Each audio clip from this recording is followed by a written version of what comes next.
No, good morning, wherever you are in the world, ladies and gentlemen. We are here at the fourth edition of the Victorian Milers Club for this calendar year. Right now on the track, we do have our first event, which is the men's Q 800 metres. And so we have a full list of men out here on the track in the heat, may I add, at the home of PB's Box Hill Athletics track. And so with hip number 1, we have Tanner of Mornington Peninsula. Number 2, Gibson of Mentone. Number 3, Barrett of Collingwood. Number 4, Mayhew Sharp. Invitational here. Number 5, Cooper of Essendon. Number 6, Melanie Sardis. And we'll continue these once the gun goes. And they're away now, so our old Severians, Melanie Sardis, number 6. Number 7, Evans from Box Hill. Number 8, Evans from Box Hill. Number 9, Backer from Doncaster. And number 10, Goodiger of Athletics Essendon. So it looks like it'll be a father-son combo for Box Hill, the Evans boys, as they start to make their way around the first bend. And it's our old Zaverians athlete, Manolisis. I apologise if I've got that wrong, but he's waiting for no man. He's even had a look around the shoulder through the first 200, so he's just making sure that these boys are ready to race. So as we go through now, the first 250 metres, it's a commanding lead, a 30, 40 metre lead already.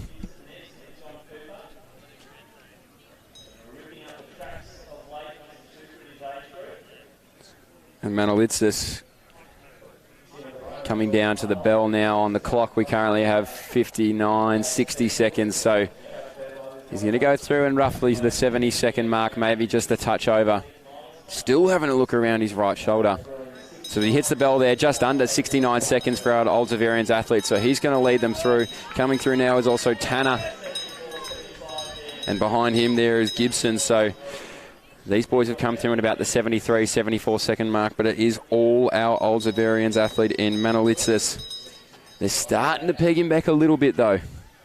That 40-metre lead now into a 30-metre lead, and we'll see if the wheels of Manolitsis can keep moving. I apologise if I have got your last name wrong. As we see Backer get the bell here for Doncaster, but it is Manolitsis. 200 metres to go. Can anybody rope him in? He seems to be pretty far out. 1:48 on the clock as he goes through with 200 metres to go. Now these boys start to get moving behind him there. It's Tanner and Gibson of Mornington Peninsula and Mentone. So can they work together to close the gap? 30-metre lead. Still slightly remaining, but they are starting to get those wheels moving. Manolitsis getting tired out in front.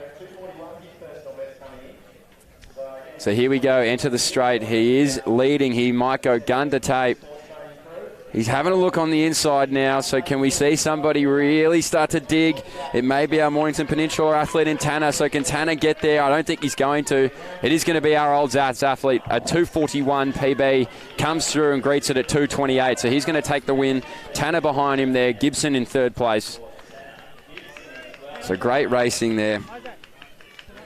As the rest of our men come through now, it looks like it will be young Evans beating the older Evans, the Box Hill father-son race, as we see Dad come through now. So great racing here. The Harvard hat on, the Box Hill singlet. You can't lose with that combination. So well done, Simon Evans now. As we see Backer now come in with 100 metres to go. And ladies and gentlemen, if you are getting sick of my voice already, I have some terrible news. I will be the only one on this microphone. The magical Lachlan Rayner will jump in and out when he has some time. But Backer comes down now, and he's going to hit the line, so well done. 3:15 on the clock. A great way to start the proceedings here with the men's Q 800. That's right, I did say Q. Running all the way through to A. So sit back, relax, ladies and gentlemen, because we have athletics all night long.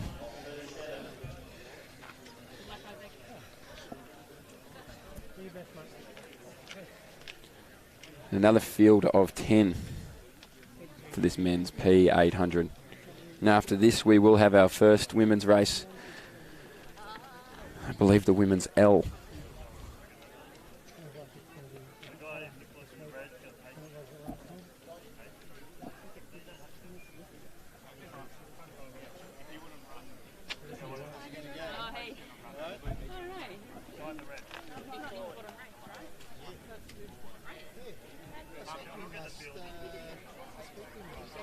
So make sure you don't rub your eyes, because it actually, you might think, does the track really look that good? Well, let me tell you, yes, it does.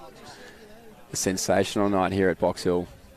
We've seen 2 world records this year, an Australian record last year, Masters records. We've seen it all. What will we see tonight for a new instalment of the Victorian Mile Championships as well?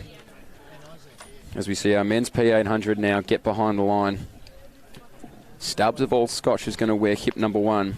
Barrett Judd, Invitational, with number 2. Gurner, Invitational, with number 3. Jerry, Invitational as well, with number 4. Benji Miles, Invitational, number 5. Ethan Winterton, number 6, Invitational. Number 7, William Hughes, also an Invitational. Number 8, Cameron Marshall, Old Zavarians. Number 9, Bailey Graham, Independent. And number 10, Isaac Sontang, also independent.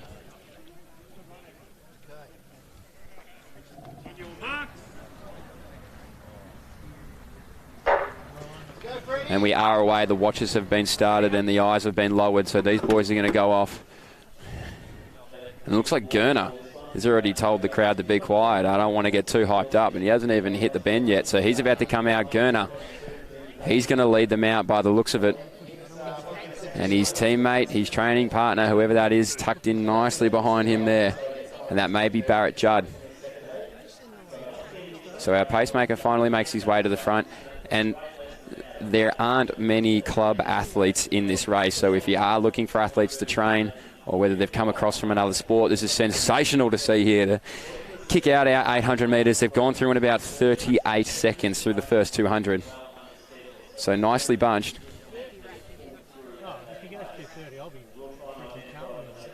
And so as they come around there, as I said, no club singlets. So myself and every other race caller in the venue right now trying to get a look at who's going to lead them out here. And there we go, Miles right behind there, the pacemaker who led him out in the first race. That's Benji Miles with hip number 5. So he's going to lead them through. They're going to go through in about 72 seconds. So Benji Miles, on the outside of him there is Hughes, on them tucked in nicely, as well as Graham. So Graham, Miles in the front, Graham behind him, Hughes from there.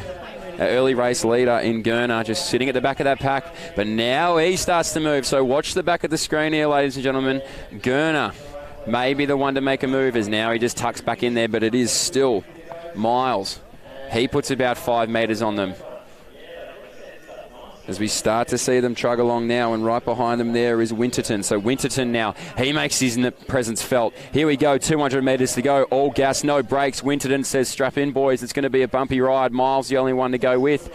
So the loping strider, Winterton now, he starts to pull away. 5 metres, maybe he can make it 10. Can he break the tether? Winterton.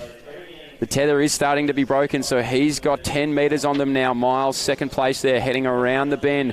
Winterton, well, he might show them the back door, and he might lock it at that. The door's slightly open now. We see the boys at the back. They're going to try and make up the room, but they've left it all too late. It's going to be Winterton who comes down, and he's going to greet the line first. 2:19, 2:20 on the clock. The cluster of 3, I'm being blocked here, but great racing by all of our independent athletes. Gurner comes through as well, pretty happy with himself, as should all of these boys. A sensational start as we see our last athlete now. He's going to hit the line, stops the watch, gets it for Strava, and that's Sontang. So they're all through now. 2 races through the 800 metres. And our first ladies race waiting here to be marshalled. Our women's L 800. L for how lucky are we to have this much racing on a Tuesday night.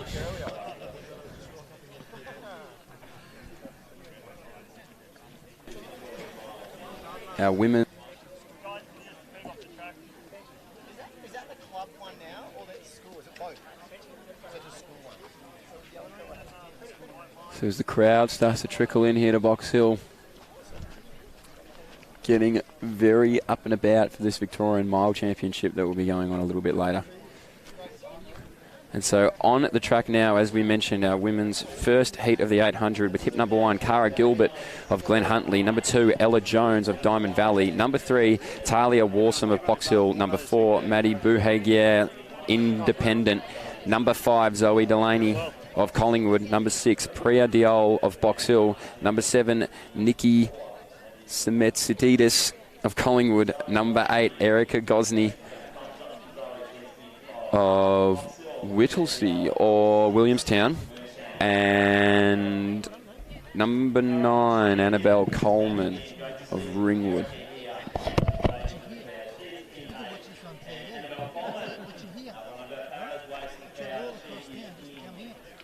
And so Coleman has the old Zab singlet on, but the Ringwood registration.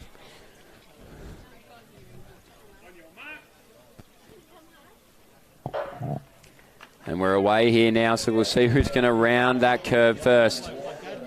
Plenty of time in at 800, but not so much that you can sit back and relax. So Cara Gilbert was in just about every race last weekend at the Victorian Relay Championship, so sensational to see her out here at the Milers Club as well. And it will be Coleman who leads us out, our Old Zavarians athlete. Don't be fooled, she is Old Zavarians, not Ringwood. So Coleman stretching it out early, really making the pace on us to the first 200. That's 35 seconds on the clock. So she's gone out a little bit faster than our men of the last race. Fantastic to see. The heat is on. Let's see who wants to get burned. So Coleman. She's leading our athletes out. Jones behind her there. Diol, our Box Hill athlete, the local athlete.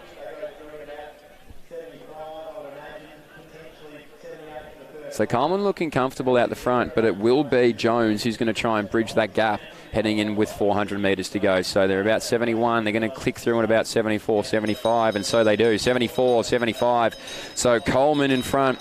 Behind them there, Jones. Third place there is Buhagier, and then fourth place is Diol. A Box Hill athlete behind them there is Warsome as well. So we're going to see what the movers and shakers are doing in this last 300 metres. But Coleman, well, from the gun, she had the sparkle in her eye to win. And she's 300 metres away from doing just that. So Coleman's going to lead them out now.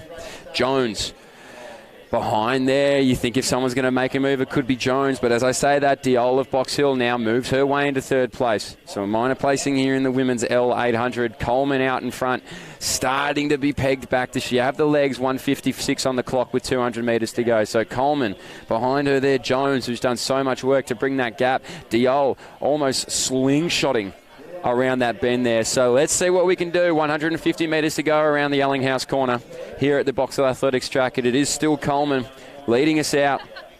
Has not turned her head, has had tunnel vision for that finish line. And here comes Diol now, a second slingshot. So let's see if she can really work down. 100 metres to go. Coleman, she's gritted her teeth and she's run a tough race. She deserves to win, but Diol now, she might have just timed it a little bit better. So Diol comes on the outside. Coleman still holding on. Diol might not just have it. Coleman's going to do it. Gun to tape. And there it is. Well done, Coleman. Diol there for second. Jones for third. Our other Box Hill athlete in Warsome comes through for fourth. Fantastic effort. Buhagier now comes through for fifth. And on the outside there was Delaney. But Coleman, well, she had a bit of a challenge through periods of that race, but all too strong with 50 metres to go. Managed to hold on, which is tough racing. Well done to Cara Gilbert as well. And also Gosney. So sensational racing by all the ladies there to kickstart our women's racing for the evening.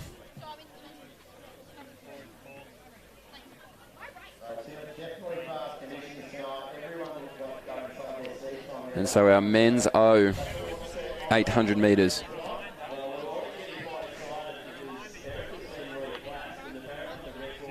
Let me tell you, Charles D. Costello standing in front of me. One of the greater haircuts I've seen walk through the track this evening. The Knox swagger, as Mick and I said last week, it is in full effect. So well done to those ladies there in the women's L800. Our men's O800 waiting to be marshalled now. And once those names are on the screen, we will read them through.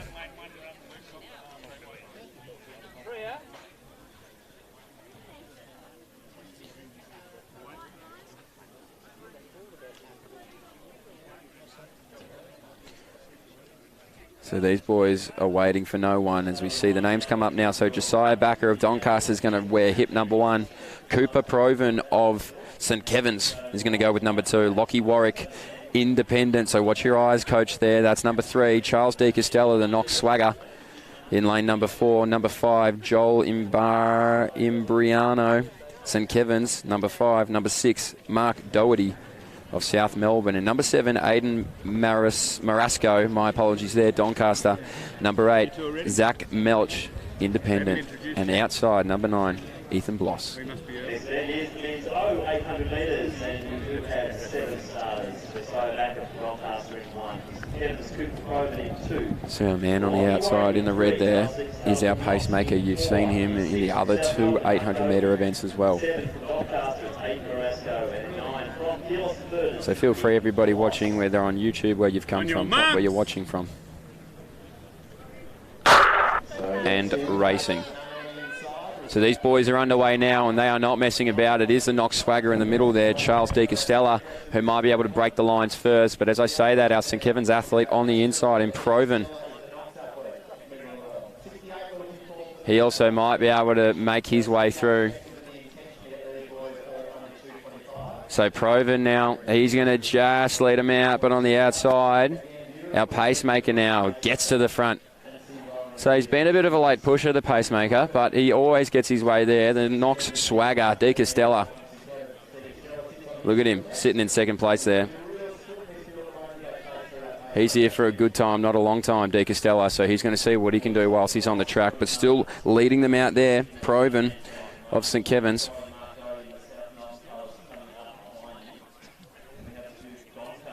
So our pacemaker's still going to lead out Proven. D. Costello behind him there. So we're sort of broken up into 2 different packs here, but that doesn't mean anything with 400 metres to go. And then we have our athlete, our independent athlete, or our invitational, I should say, Warwick. He's just hanging on the back, so 68 on the clock. Pacemaker does a great job. Can Warwick hold on? D. Costello in second, but still leading him out is Proven.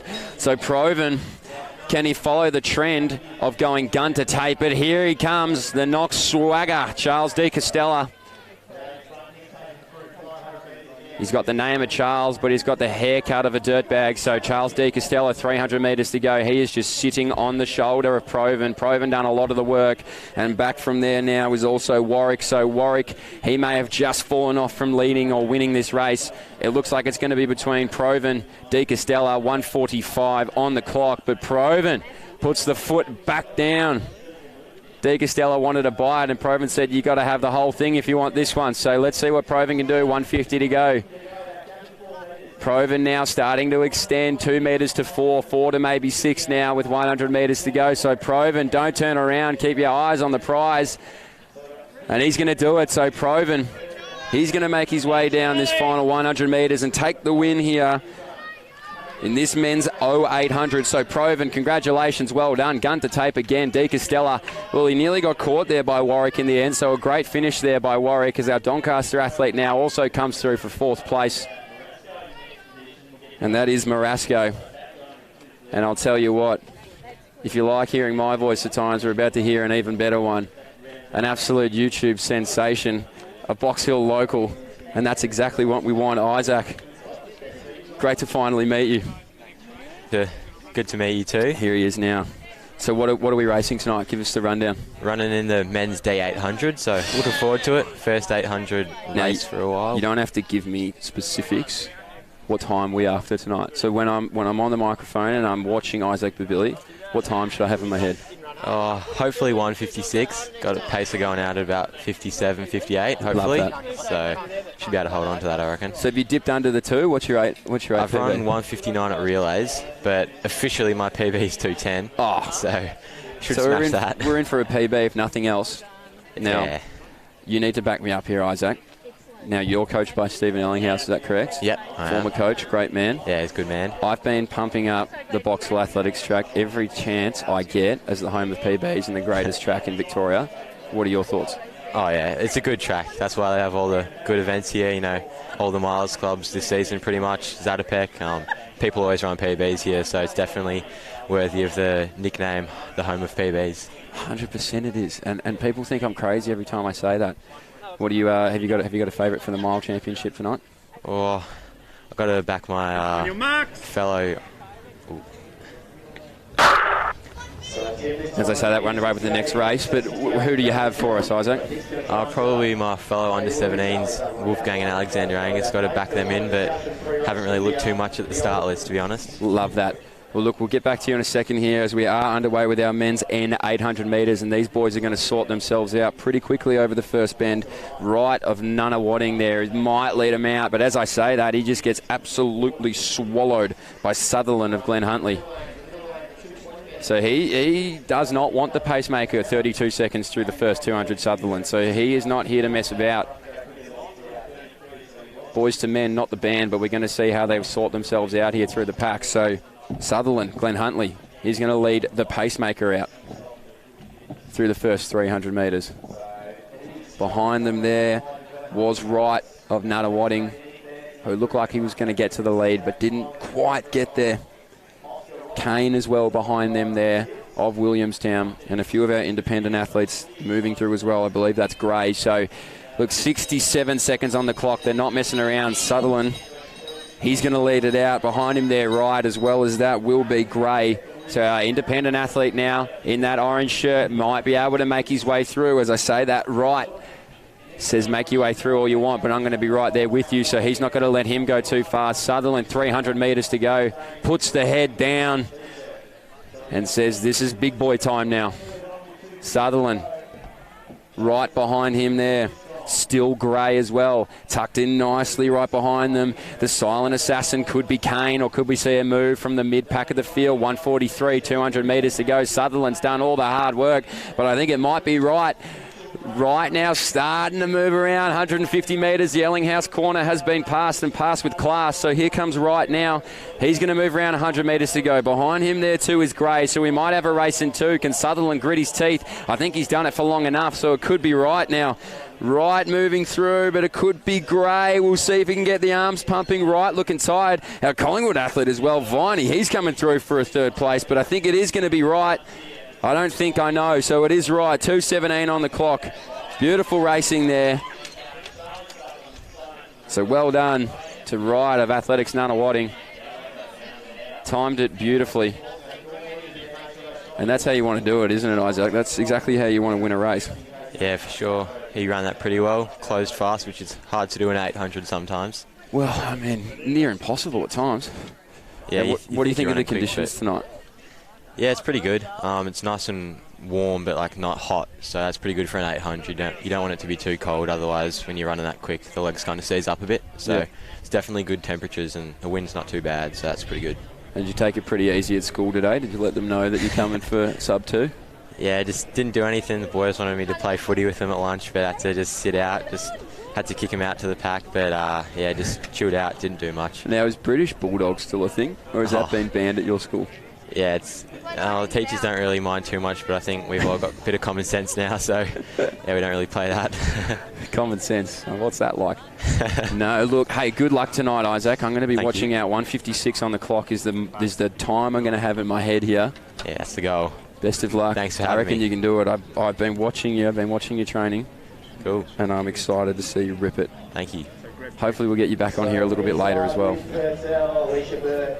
Yara Willie, Zoe Johnson, Johnson Lander, Gabrielle Vincent, Madeline Basharudin, Eden Rowe, Poppy Williams, Claudia Irving, and Tilly Abuja. That is 11 starters, women's H race.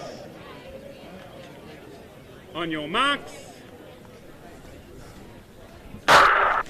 So our women's H800 on the track right now, and they are underway. A huge list of 11 women on the track. So we're going to try and call them as they move their way around. A big thanks to Isaac Labille for jumping on the mic there. Does a lot for running on the YouTube community, so big thank you as they round around now through the first 100 metres. And it is our athlete on the inside, I believe, in Pertzel. Last time I called her Pretzel, so I've been learning, so Pertzel is going to roll through. And look, this is a pretty consistent line. Honestly, it's not bunched too much. 32, 33 seconds. So they're not messing about. They've all found a spot, which makes it a little bit easier to race these 800s. You don't want to be out in no man's land. So they're nicely strung.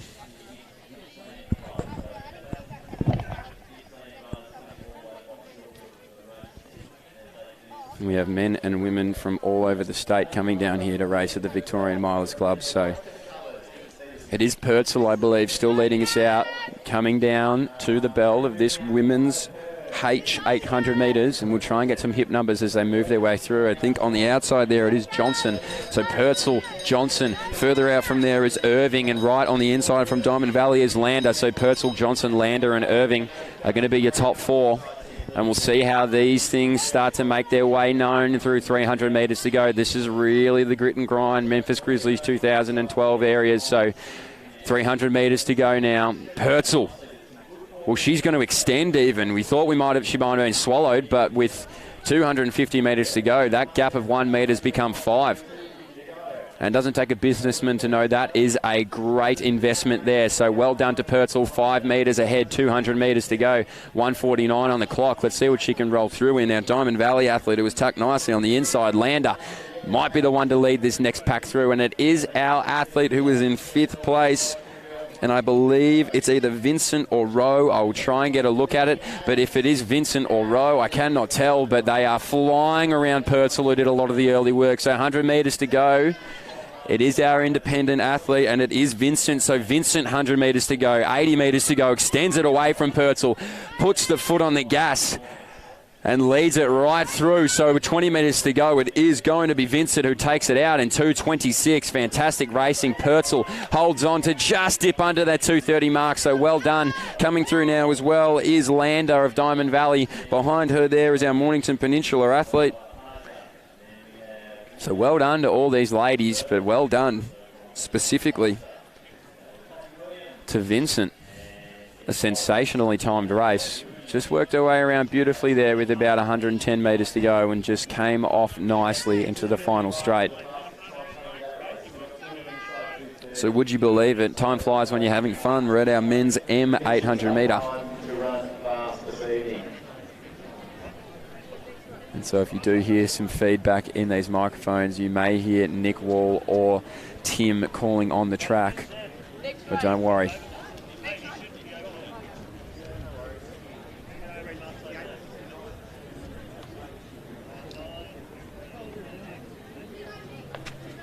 So for those athletes that have just made their way into the venue, a reminder that the only entry point onto the track this evening is via the white flags at about the 50 metre mark off the first bend. That's where you'll find your way. So as I said, our men's M 800 metre on the track, and that is perfect timing because in hip number 1 is Joshua Carlin of Athletics Nunawading. Number 2 is Ranveer Gurja of Box Hill. Number 3, Paul Reshenko of St Kevin's. And number 4, Harry Chen of Box Hill.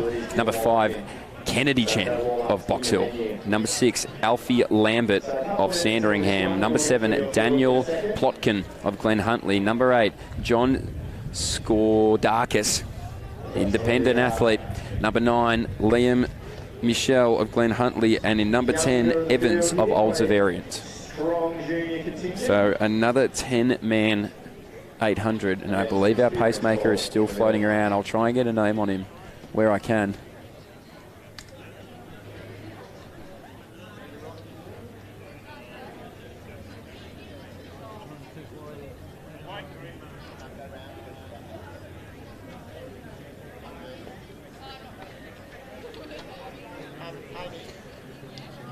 I've seen a lot higher volume Williamstown athletes, I feel like, in this Milers Club. So I'm not sure who's doing PR for Williamstown, but whoever it is doing a sensational job.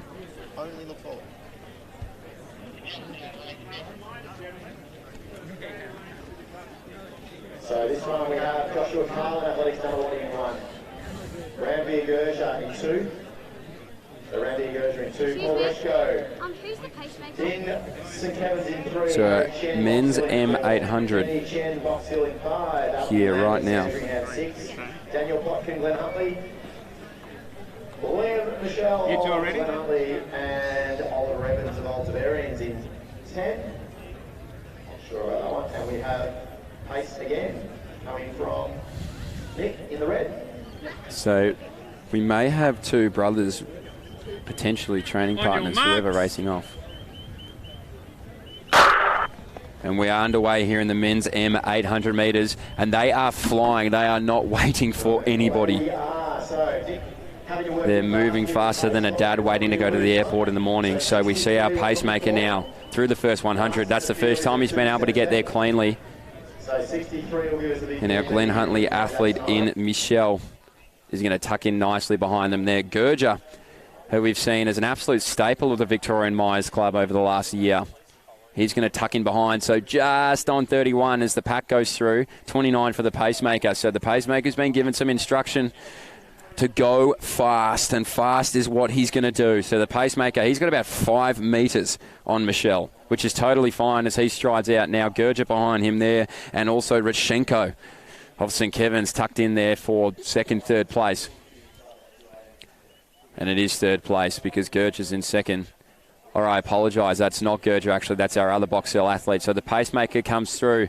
62 on the clock. He's done his job. It will be Michelle there in first place. Behind them there is Kennedy Chen. Now Kennedy Chen moves around, so we're going to see what happens. Oh, a little bit of a stumble there from our Glen Huntly athlete, so we'll see if he can regain. Gurja behind him. So Michelle stuck between a Box Hill sandwich, and that's not where you want to be as we see Kennedy Chen now 300 metres to go. This is where the going gets tough. Gurja now starts to stride out, so can he get them there? And maybe he's going to bring through Rachenko of St. Kevin's as well. So Gurja going after Kennedy Chen. Kennedy Chen, the Stuart McSween arm warmers on. 200 metres to go. 140 maybe, 39 even on the clock as he goes through. So Kennedy Chen, Gurja. Now we start to see Rachenko coming through. So Rachenko, can he go again? Michelle's not done either. So he said, you thought I was buried and it was an open grave. So here comes Michelle now around. He's going to move to second place. 130 metres to go. It's still Kennedy Chen of Box Hill out in front.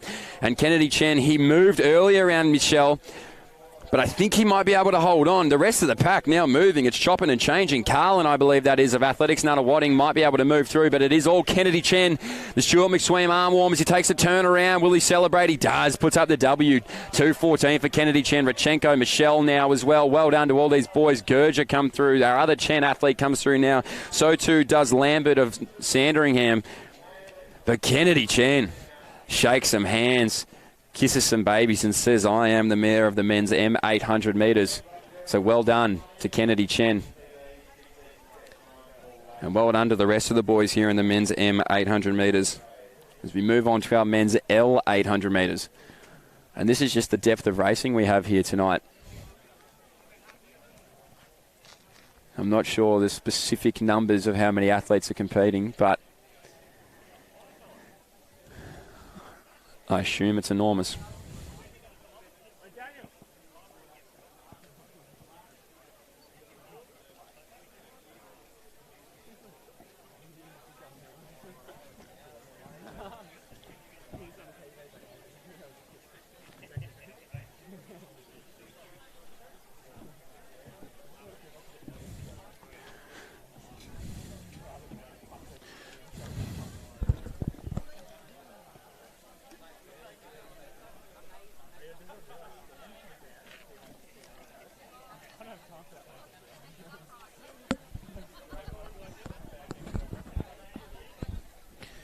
So as we see, look, I know I said we saw the best haircut ever, but this is actually the best one from Athletics Chilwell with hip number 1, Charles Barrett of Coast Independent.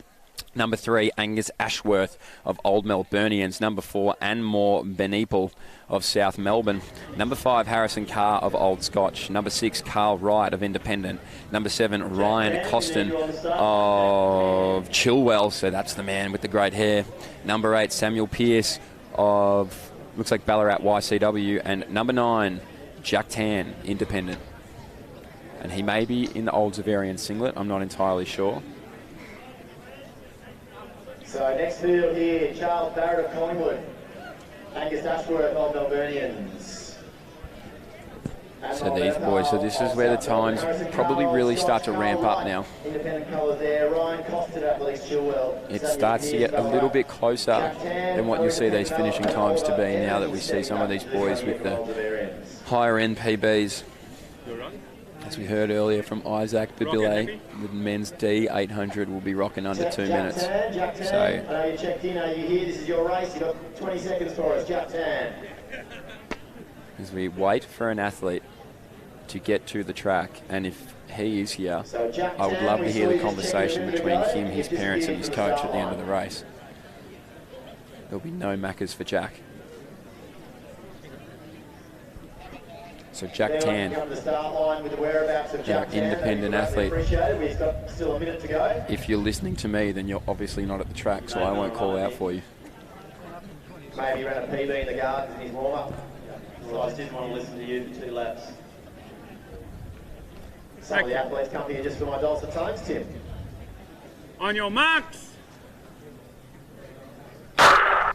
So we're underway here now for the men's L 800 metres. So these boys now, they're going to move around. And that is our old Scotch athlete in Harrison Carr. So Harrison Carr, he's not the pacemaker, but he might as well be. He's going to set it out. So he's absolutely flying. 2:14, I'm hearing, is his PB, and he's going to go through in 28 seconds. Some people might say that's too fast. I say that he just wants a big time. So let's all get behind Harrison Carr here. 10 metres in front of the pacemaker, which we absolutely love to see. Grabbing the bull by the horns here, Harrison Carr, through the first 300 metres. Our pacemaker steps off, so he's done leading the rest of the pack. Harrison Carr, well, these boys may as well tap him on the shoulder and say thanks for your pacemaking, because he has set it out with absolute momentum. So Old Scotch's Harrison Carr is going to lead us through 60 seconds on the bell. So 2:14 is PB. Right behind him there is Costin of Athletics Chilwell. So watch this mullet get moving, and watch our man as well, Wright. He's going to lead out that second pack. So Harrison Carr, did he do too much too early? We're about to find out with 300 metres to go. Costin, well, he's just been waiting. He's been bridging that gap. And the man, as I mentioned earlier, was trying to bridge it for the rest of the pack. Right, now starts to move up. So this has been reeling in. So now it's going to be Costin. Moves around Carr. Carr, well, geez, round of applause, because that's hard to do. 200 metres now. He has to hold on. Costin, 200 metres, 1:36 on the clock. So Costin now starting to move. These boys almost look identical. But Costin now, wow. Look at that. Now he starts to move away. So he is starting to move. 3 metres becomes 10. So Costin, he's got this race in control right now with 100 metres to go. Behind him there will be Wright, who wanted to bridge the gap for the rest of the pack, and he was doing so for Benepal of South Melbourne, but it is going to be all Costin. As he comes down, he's going to be the first one to cross the line. Watch the clock, 2:05. So great racing from Costin. Well done there. Right behind him now, Wright is going to just go 2:11. Carr holds on. Well done. Sensational effort. And the rest of this pack all came through together. So these boys worked extremely well together in that secondary pack. Couldn't quite get bridged with Wright, who came through for second place, but still great racing nonetheless by everybody. 2:05, the winner. Or 2:06 even by Costin. So here we go. We're ramping up, as I said. Our women's G800 with 11 talented ladies about to toe the line.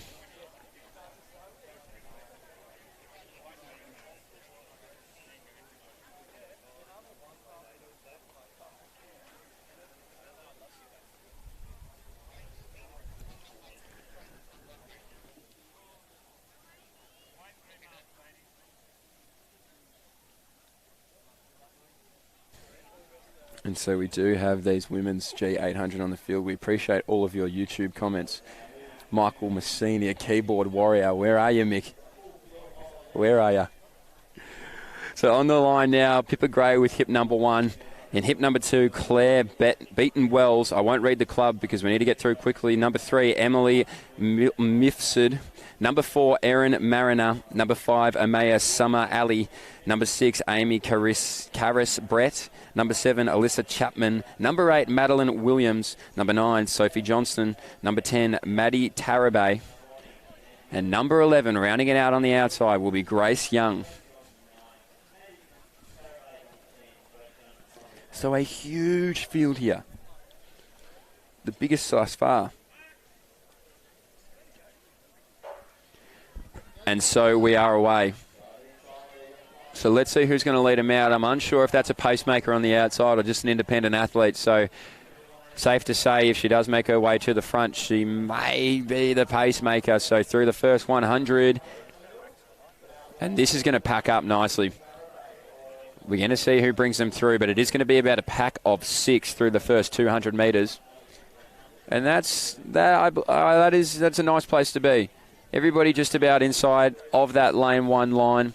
200 metres through, 33 seconds on the clock, ranging through to 36, so not much in it through the first 200.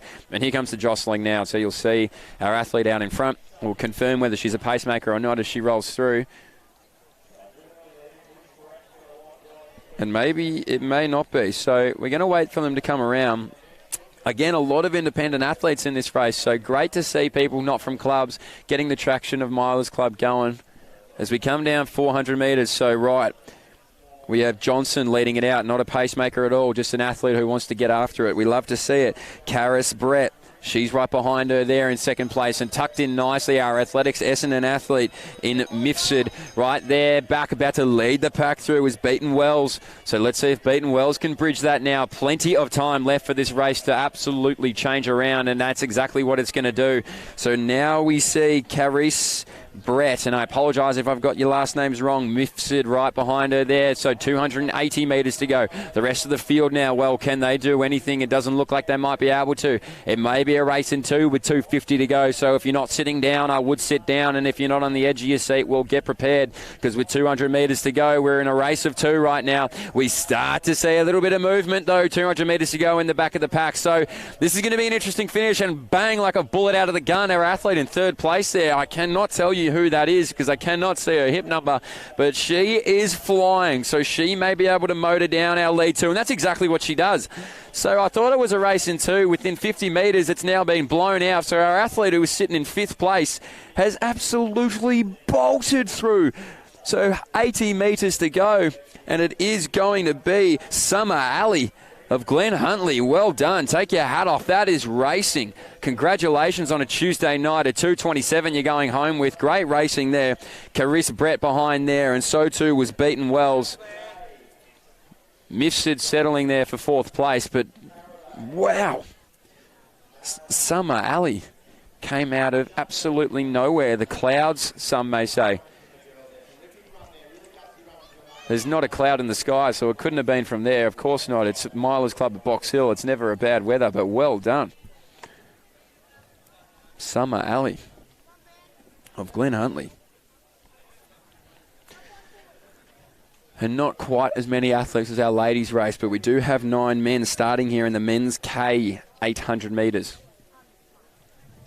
And we got athletes from all over the state again, which is great to see.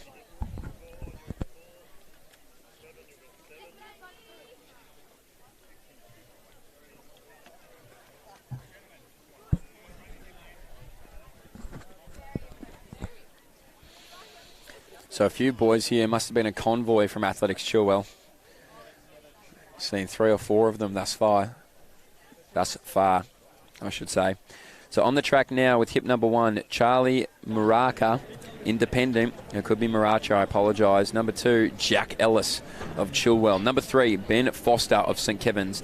Number 4, Axel Caldo of Windaree. Number 5, Samuel Mervis, independent. Number 6, Austin Fernando, St Stephen's Harriers. Number 7, Adam Braverman of Glen Huntly. Number 8, Noah Suak of St Kevin's. And then number 9, Magnus Woods of Chilwell.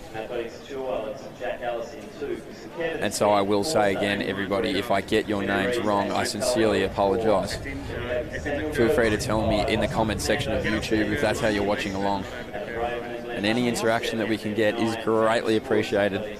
And I'll take it all on board. On your marks. And so we're underway right now, and it's going to be through the middle, I believe, our Windaree athlete in Caldo may be the one to take it out. So lane number 4, notoriously the fastest lane on the track, and he is living up to the hype, Caldo, so he's going to lead it out. On the outside from Chilwell too is Woods. And on the inside, well, I can't quite see who's getting across, but it may be Braverman as well of Glen Huntly, and it actually is going to be Forster of St Kevin's, but it is Caldo through about 28 seconds through the first 200, so we are cooking. 180 around the Stephen Ellinghouse bends to go here in the first lap of this men's K 800 metres, and it is all Caldo. I believe Axel Caldo, but I could be wrong.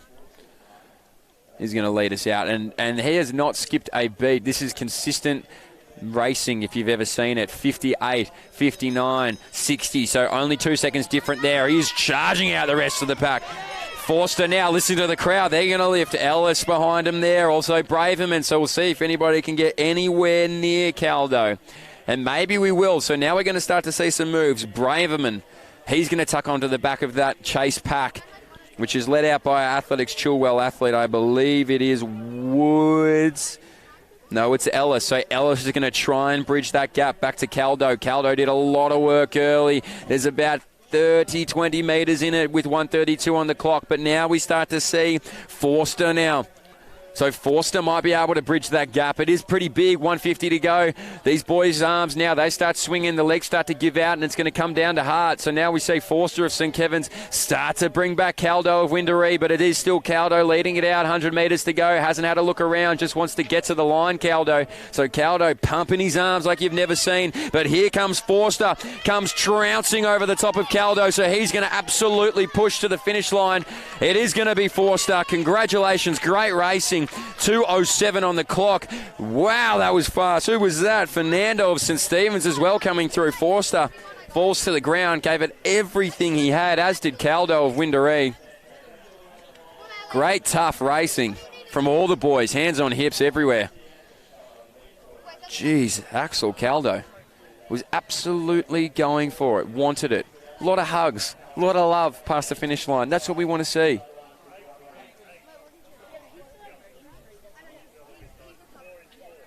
So few personal bests, a lot of smiling faces.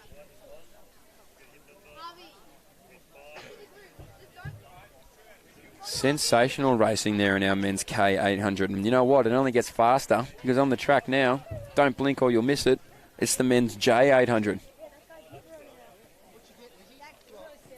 And now I know what you guys see is this beautifully articulated website that shows you athletics racing across the state. But what you don't see is Lachlan Rayner going to absolute work behind the scenes and doing it in silence. So big thanks to Lachlan Rayner and his entire team for bringing this together again. As we now focus on us for that mushy stuff, we'll get our attention back on the track. Hip number 1, Lachlan Marasco of Doncaster. With hip number 2, it's going to be Ashton Sin, also of Doncaster. Hip number 3, Harvey McInnes of Williamstown. So they've come in a convoy too, I think. Hip number 4, Alex Abela, I believe, of... Yeah, it's Williamstown again. Sensational. Hip number 5, Liam McLennan of Doncaster. Hip number 6, David Matthews of Keilor St. Bernard's. Hip number 7, Angus Donnelly, Independent. Hip number 8, Joshua Unthank of BEL. Bellarine, I believe that is going to be. And hip number 9, Tristan Corkbrenner of Box Hill, so the local boy. I think we're seeing some Williamstown Little Athletics singlets and Williamstown seniors, so hence why we might be getting a bit confused. Sensational. I haven't seen many Williamstown singlets at these Victorian Milers Club, so great to see. On your marks. So we're underway now here in our next men's 800 metres, and that would be the men's J. So we're going to see who works their way through. Our Box Hill athlete, possibly, and Corkbrenner might be able to greet them first as we go around the bend, but he actually won't. It's going to be, I believe, Sin of Doncaster. So he may also be a little athletics athlete, but as I say, that Corkbrenner now, geez, I called it early, but he's not going to get there, actually.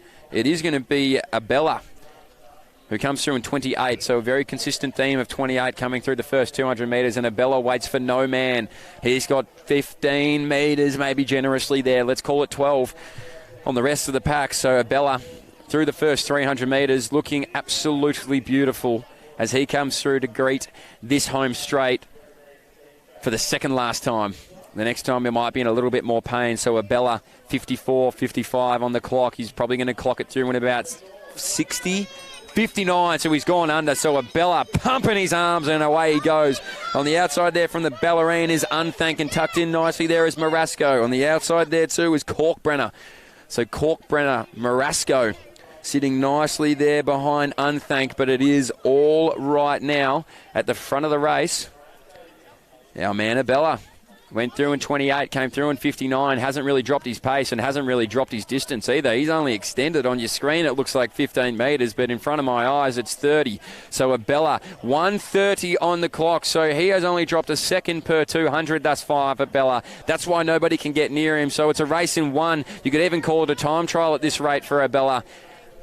And so lucky they came in a convoy, because Williamstown's going to have something to celebrate as they go back over the bridge tonight.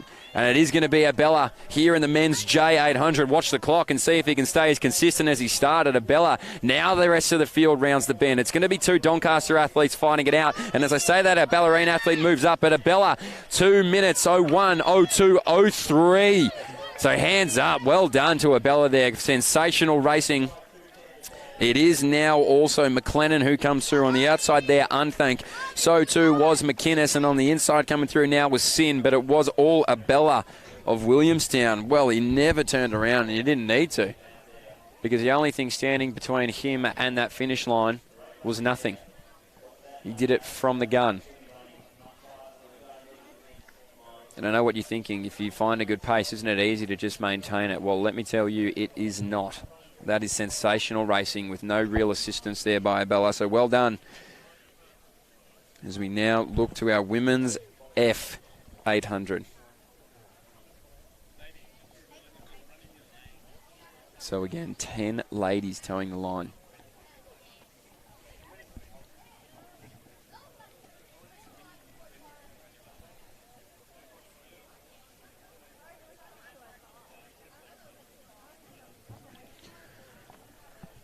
And so it's not just the Athletics exclusive community that does a lot for these meets. Athletics Victoria does an amazing amount of work to get these sort of things up and running. Obviously, the Victorian Mile Championship going off tonight. Thursday night, we'll see the Victorian 5,000 metre championships going off too. So a lot of work goes behind all of this stuff, and it's fantastic to have athletics back in 2021.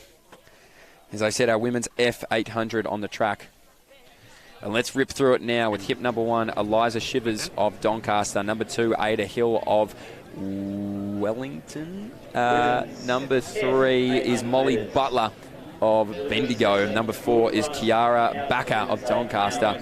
Number 5 is Chloe Warmington of Box Hill. Number 6, Noah Surup of Mentone. Number 7, Hannah Rusmere, Independent. Number 8, Charlotte Senior of LAU. I believe that's Lauriston. Number 9, Kayla Schwulo of Mornington Peninsula. Number 10, Laura Perez of Coburg. And that is going to be all 10 ladies here in your women's F800. Lauriston, Charlotte Senior in 8, Mornington Peninsula, Kyla Schwallow in 9, Coburg Harriers, Laura Perez in 10. There are 9 starters in the women's F800 metres. On your marks. And we're underway now, so we're going to see who's going to come out of this bend first. Talking about some of those famous names, the last name is Unthank. Now Shawai's turn here, Kyla, of course. So we'll see how we go here. I think it is Rusmere, I believe, who's going to lead them out around the bend. So Rusmere, it is. So our Genazzano singleted athlete, independent on the sheet, but Genazzano is the school. Right behind there is our Lauriston athlete as well in senior. So Rusmere senior. It's the battle of the GSV right now. Through 200, about 31 on the clock. So we're ramping it up a little bit quicker. Rusmere waits for no woman. So she gets moving now. So she's looking incredibly strong at the front. She may have seen the race before her and gone, hey, that looks like a bit of fun. No one was near him. Why don't I give it a crack? So Rusmere, she's going to lead them out. Coming down to the bell, she has about 25, 30 metres on the rest of the field. Unmissable in those orange shoes. And look at the camera scan across. Rusmere now 105, probably 107 through the bell, and that's what she gets, 107 through the bell. Our Lauriston athlete as well in senior right behind them. Bendigo athlete behind them there on the outside too is Warmington. So Warmington of Keelos and Bernard's may be the one to make a move around the rest of the pack, but it is all Rusmere of Genazzano. Well, she's gone from the gun. Can she get to the tape? 300 metres to go. Maybe starting to tighten up, but she's still got that lead, 15 metres in front. We'll see if she can maintain it, and now we start to move. So our Bendigo athlete behind there, she's going to start to maybe have a crack. Our Keelos St Bernard's athlete as well, sitting not too far. So she still has about a 10-metre gap. Make that 5 metres now as we come with 200 metres to go. Our Bendigo athlete behind there chasing. So too our Keelos St Bernard's athlete. So we'll see what these three can battle it out. And I should not just say 3, because in 4th position, I might have shot myself in the foot again, but it is our Mornington Peninsula athlete in Swallow. Now we're going to move around the outside maybe. So where is Swallow? She's sitting there in 4th. So Swallow now starting to come around the outside. Our early race leader in Rusmere may be caught. Swallow now grits the teeth, puts the head down, is going to dip the line first. Rusmere not done yet, but Swallow gets it. Rusmere going to have to settle for second. Great racing there. Warmington there comes through for third. In third place, Butler, and also Sarup of Mentone. So amazing running from Swallow there. Timed it beautifully, but Rusmere wasn't going to give up. She had to settle for second, but a hard-earned second.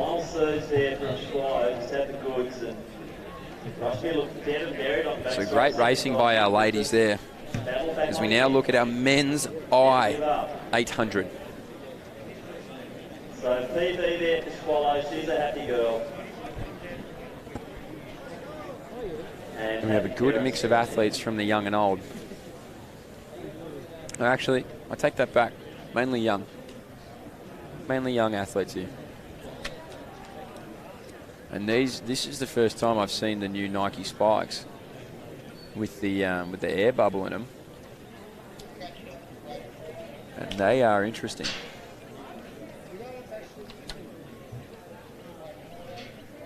But I'm sure fast nonetheless. So on the screen now you will see our men competing here. And I will read them out just so I don't get caught out a little bit later. So with hip number 1, Joel McGill of Mornington Peninsula. Number 2, Mark Bernstein, independent. Hip number 3, Jackson Unthank of the Bellarine. Number 4, Oliver Boyce, independent. Number 5, Will Caddick of Doncaster Athletic Club. Number 6, Hudson Bucci of Mentone. Number 7, Daniel Chiba Lynch of St Stephen's Harriers. Number 8, Sebastian Farrelly of Mornington Peninsula. And with number 9 on his hip, Zach Granger of Windaree. And I believe, from having called these races, Bucci has won a few of these races before, so he may be a known one to be able to get it done. I've been told to watch out for our St Stephen's Harriers athlete, the final 200. I won't reveal the source, but I've been given the nod that it might be fast.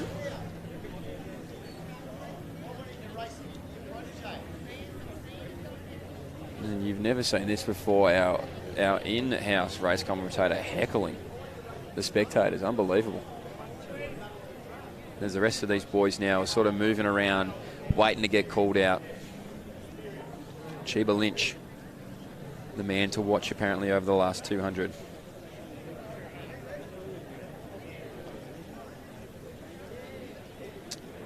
I believe Bucci. The Dave Wattle. Tell me this is not a young Dave Wattle. In Bucci. Hat forward. The hair out the back. Could we see a mimic of the greatest timed 800 you've ever seen? And for all those who don't know who Dave Wattle is, I encourage you to look his name up on YouTube. Obviously not whilst watching this, because then you'll stop watching this, but after the race.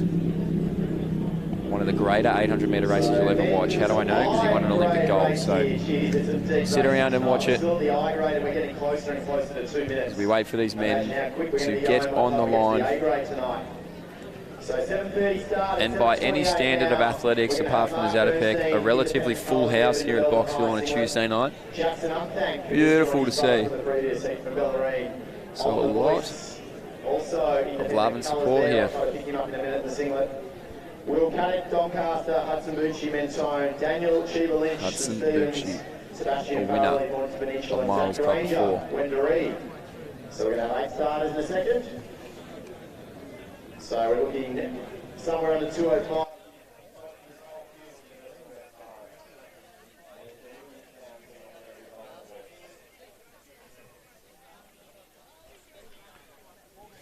So I just wonder how many McGills are there around Mornington, and is this Troy McGill's younger brother racing? Probably. Timekeeper, you right? Rocket, happy? Rocket. On your marks. Stand up, stand up. So we're going to get him back here.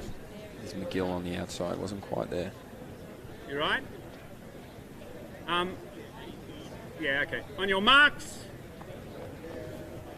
I apologise, that was actually Farrelly on the outside. McGill has not come to the race by the looks of it. So we're going to see these boys work around, and it actually could be Farrelly, our athlete on the outside, who's going to hit the ground first. He's going to come out of the bend, I think, leading these boys out, but as they start to straighten out, it could also be our Williamstown athlete as well. So we'll wait to get a read on these boys, but no, it will be Farrelly. He's going to lead him out with hip number 5 behind him. There is Katic. Farrelly, 28 seconds, looking as smooth as butter.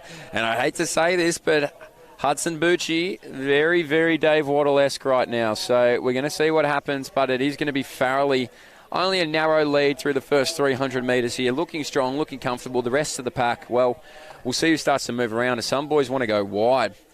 And Chiba Lynch of St. Stephen's, he moves up into second, so watch the wheels of Chiba Lynch. We're going to have to wait and see whether that tip's been good or not. Right there behind them is Bernstein, so it will be our man Farrelly. Chiba Lynch tucked in nicely, Bernstein as well. Here comes Hudson Bucci, so Hudson Bucci moves up from the back to fourth.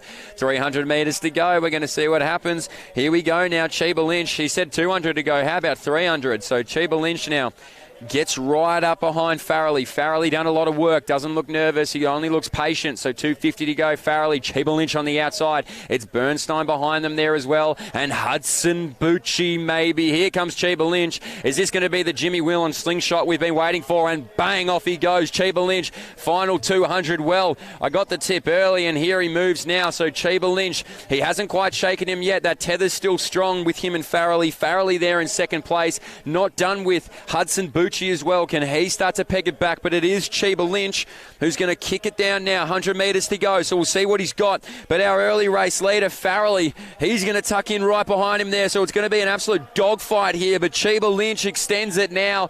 He's going to take it out. 2:03 on the clock. Well done. Farrelly behind him there. Also, too, was Unthank racing after his brother, so well done to the boys racing there. But Chiba Lynch, a big, big thank you to a St. Stephen's insider there who said, hey, watch out, Chiba Lynch, final 200. Watch him move, watch him fly, and fly he did.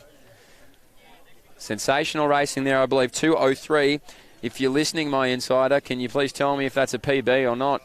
I'll be expecting a message. But well done to all the boys. Chiba Lynch, congratulations on winning the men's L 800. As we now look, if you know your alphabet, I don't, so lucky we have this heat shit. It is the men's H, 800 metres.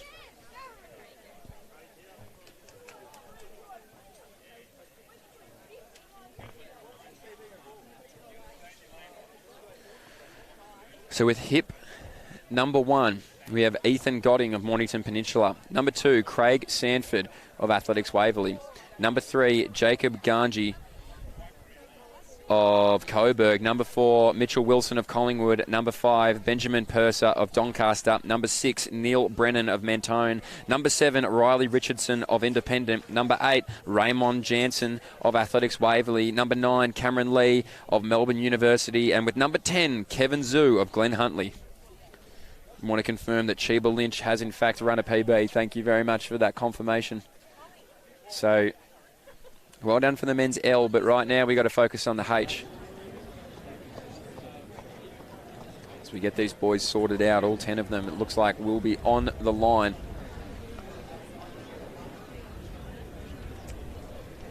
Great to see Mitch Wilson there with hip number 4. Spent a lot of time away from athletics. Typically running marathons, Mitch Wilson, nowadays, but here he is in an 800.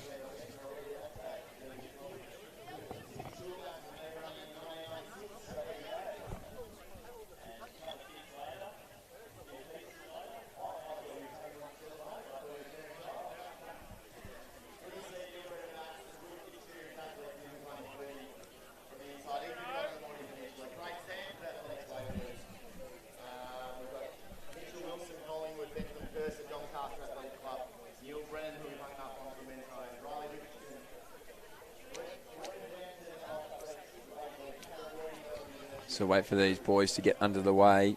We are in the hands of the starter. Relax. They have introduced. Time to. On your marks. Underway here in the men's H 800 metres, and we're going to see how it moves out. A bit of push and shove, actually, in the outside lane there. So Jansen, he's going to push his way past our Glenn Huntley athlete to try and lead it out from the outside. Mitchell Wilson as well with that all-black kit. Might be the one to break through into second place, or maybe just not. So on the inside, I take it all back. It's Godding of Mornington Peninsula who wants to lead them out. Jansen going to sit on the outside, 27-28 through the clock. Wilson on the inside there as well, and following through is Purser from Doncaster.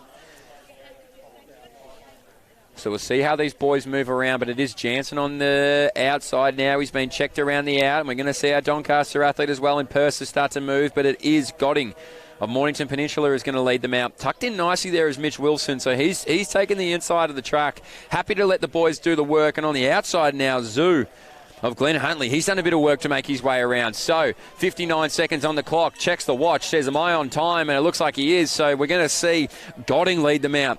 Jansen on the outside, the man who we pushed, Glenn Huntley athlete in Zoo. Sitting there for fourth, and nicely on the inside is still Mitch Wilson of Collingwood. So will this break up now with 300 metres to go? And the foot has been put down again by Godding, so he's going gear to gear. He's running like a beautiful manual, but as I say that, now the Ferrari comes on the outside, and Jansen now 250 to go. He's going to put his foot down. The rest of the pack is stalking, let me tell you that. 1:32 on the clock. Let's see if they can all work together. Jansen's the only one with a clean run right now, and it's our Doncaster athlete as well starting to move. I think that is Purser. So we'll see if Purser can move around, lead this pack. Mitch Wilson of Collingwood now starts to move. So Jansen, did he go too early? I don't know. Mitch Wilson might be the biggest dog in the fight right now, so we're going to see if he can get there. His arms are pumping. Jansen now starting to struggle. Mitch Wilson, he's going to come over the top now, so Collingwood's Mitch Wilson is going to be the one to take it out. 2 minutes, 2:01, 2:02 on the clock. Jansen there for second place. Godding's going to have to settle for third, and so too is Purser there for fourth. Mitch Wilson takes the win. A return to the track. Hello, Mitch Wilson. So well done in the men's H 800 metres. Bit of moving and shaking in there, but in the end, Mitch Wilson gets the W. And great racing there from Mitchy Wilson. A return back. Well done. That was great. I got too excited there, and I did talk to the athletes, so I apologise, but great racing. It's too exciting. Our women's E800 on the track now. Don't go anywhere, ladies and gentlemen, because honestly, you're going to miss spectacular racing. With hip number 1, Georgia Laven of Yarra Rangers. Number 2, Rachel White, Doncaster. Number 3, Ruby Crisp of Ringwood. Number 4, Louisa Lazar of Sandringham. Number 5, Kyla Chapman of Athletics Nunawading. Number 6, Madison King of Glen Huntley. Number 7, Roxy Phipps, I believe, of Box Hill. Number 8, Audrey Savage of Essendon. Number 9, Hayley Meddings of Frankston. And number 10, Sophie Bolmat of Sandringham. 9 starters is here, Tim. So 9 ladies here for this women's E800. I'm assuming you're doing it on noise as much as well. So event 15 is in fact event 15 of 37. So 37 races. I think a lot of hard work from our organisers the week to put these fields together. On your marks.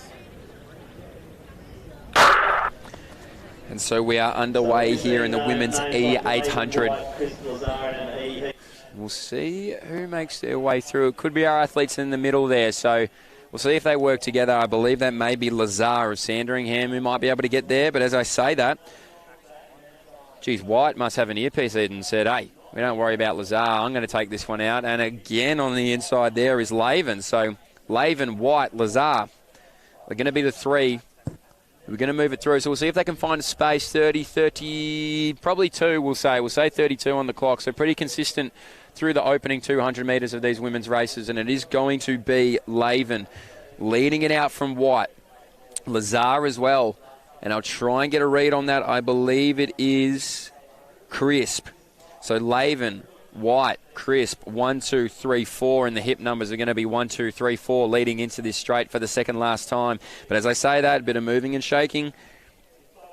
We start to see them now start to make a move. So White sat nicely on the outside there for the first lap. Can she get that ride extended? She doesn't want it extended. She wants to lead the ride. So 68 seconds on the clock. Now White starts to move. It's going to be Laven tucked in behind there and also Lazar in third place. We'll see if our Athletics Essendon athlete 2 can get moving, and I believe that's Savage. So it's all White now. Pins the ears back, and we'll see how far White can go.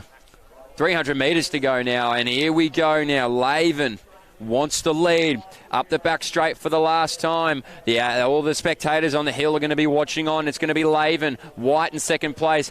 Don't think White's done. We've seen her race before here quite a few times, and with 2-3-9-9 on the chest, it's Lazar coming around now. So a lot of these early race leaders are going to be the ones to move around. White pinned on the back of Lazar, still chasing down Laven. So Laven it is, 150 metres to go. Here comes Lazar, though. Can she keep moving? The orange shoes now starting to pick up a bit of steam. Laven now, 100 metres to go. The straight for the last time. Laven it is going to be lead us through. Lazar behind her there. White in third. But it is a race in two, so can Laven hold on? She's going to try and hold on, but I think it's going to be Lazar, and it will be Lazar. So Lazar comes around the outside here to win the women's E800 metres. 2:21 on the clock. Well done. Laven there comes through for second. White settles for fourth, pinned on the line there by Chapman. So great racing across the board there. King as well. Sensational racing from our little athletics athlete with the Brighton singlet on. Congratulations to all ladies there in the women's E800. Sensational women's racing across the board. And just sensational racing in general.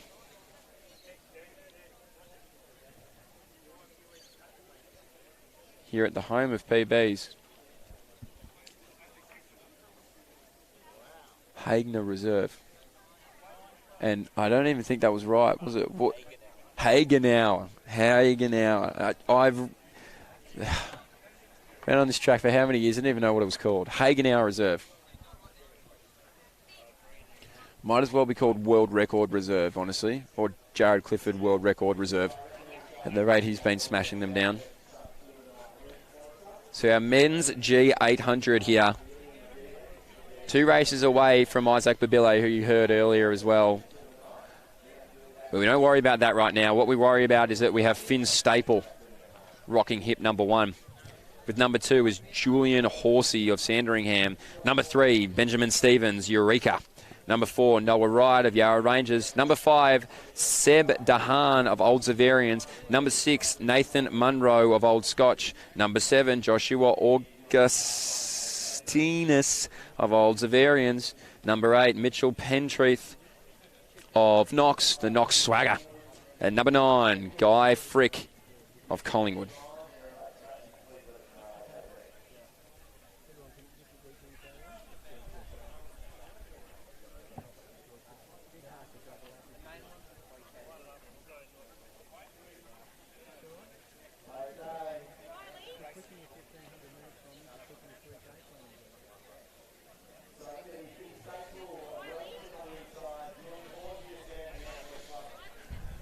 And so if you are watching along here, no matter where you are in the world, I know you can't get a plane ticket if you're not in Victoria, but if you are watching and think, geez, this looks like a bit of fun, and I'm sick of listening to this bloke on the online live stream, well then get on down and have a run.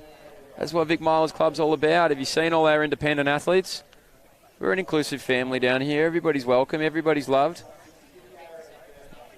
We got 9 gentlemen here in the men's G800 ready to go. And ready to go, don't worry about that. They're gone. And they're gone with the win. So off we go now. 6 men in this 800 metres. So we have a few who haven't come to the start line.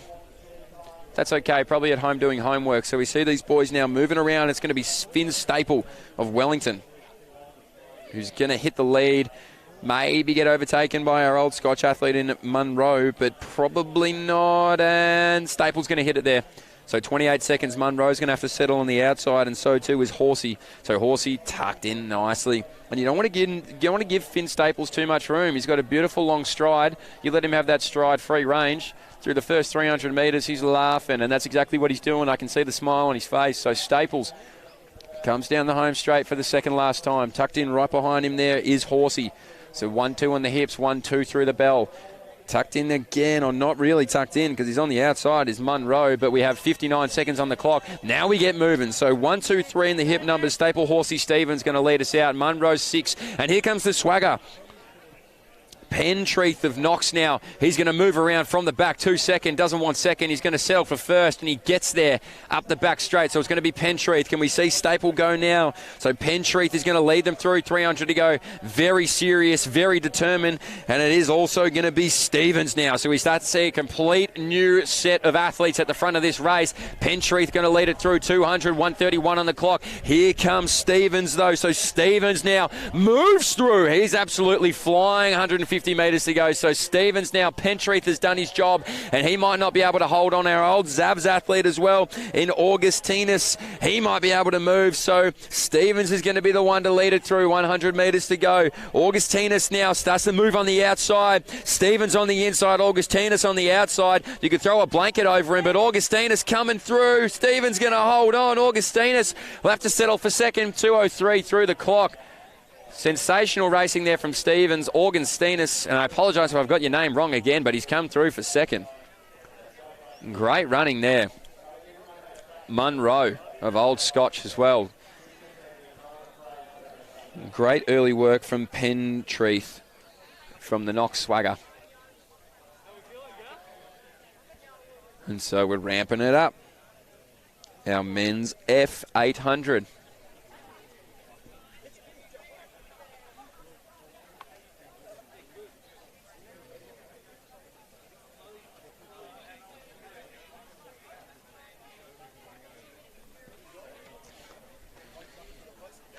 So our men's F800, I think these guys must have earpieces in because I think some of them have gone out to get haircuts just to grab my attention. Our Knox swagger athlete, my goodness, Anderson. If that's not a home job, then give me the name of your barber and give me his phone number, please, because that is a mullet. And so with hip number 1, Will Hine of St. Kevin's is going to be the one on the inside.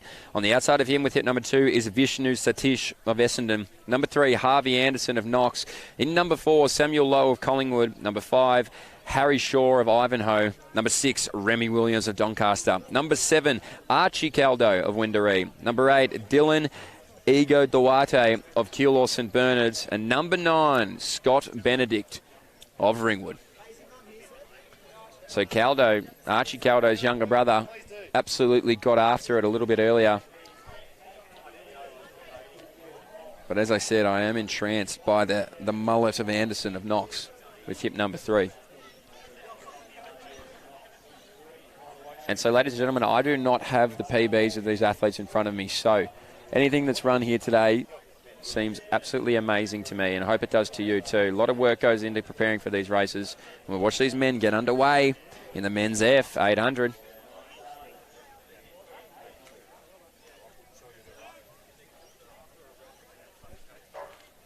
And racing.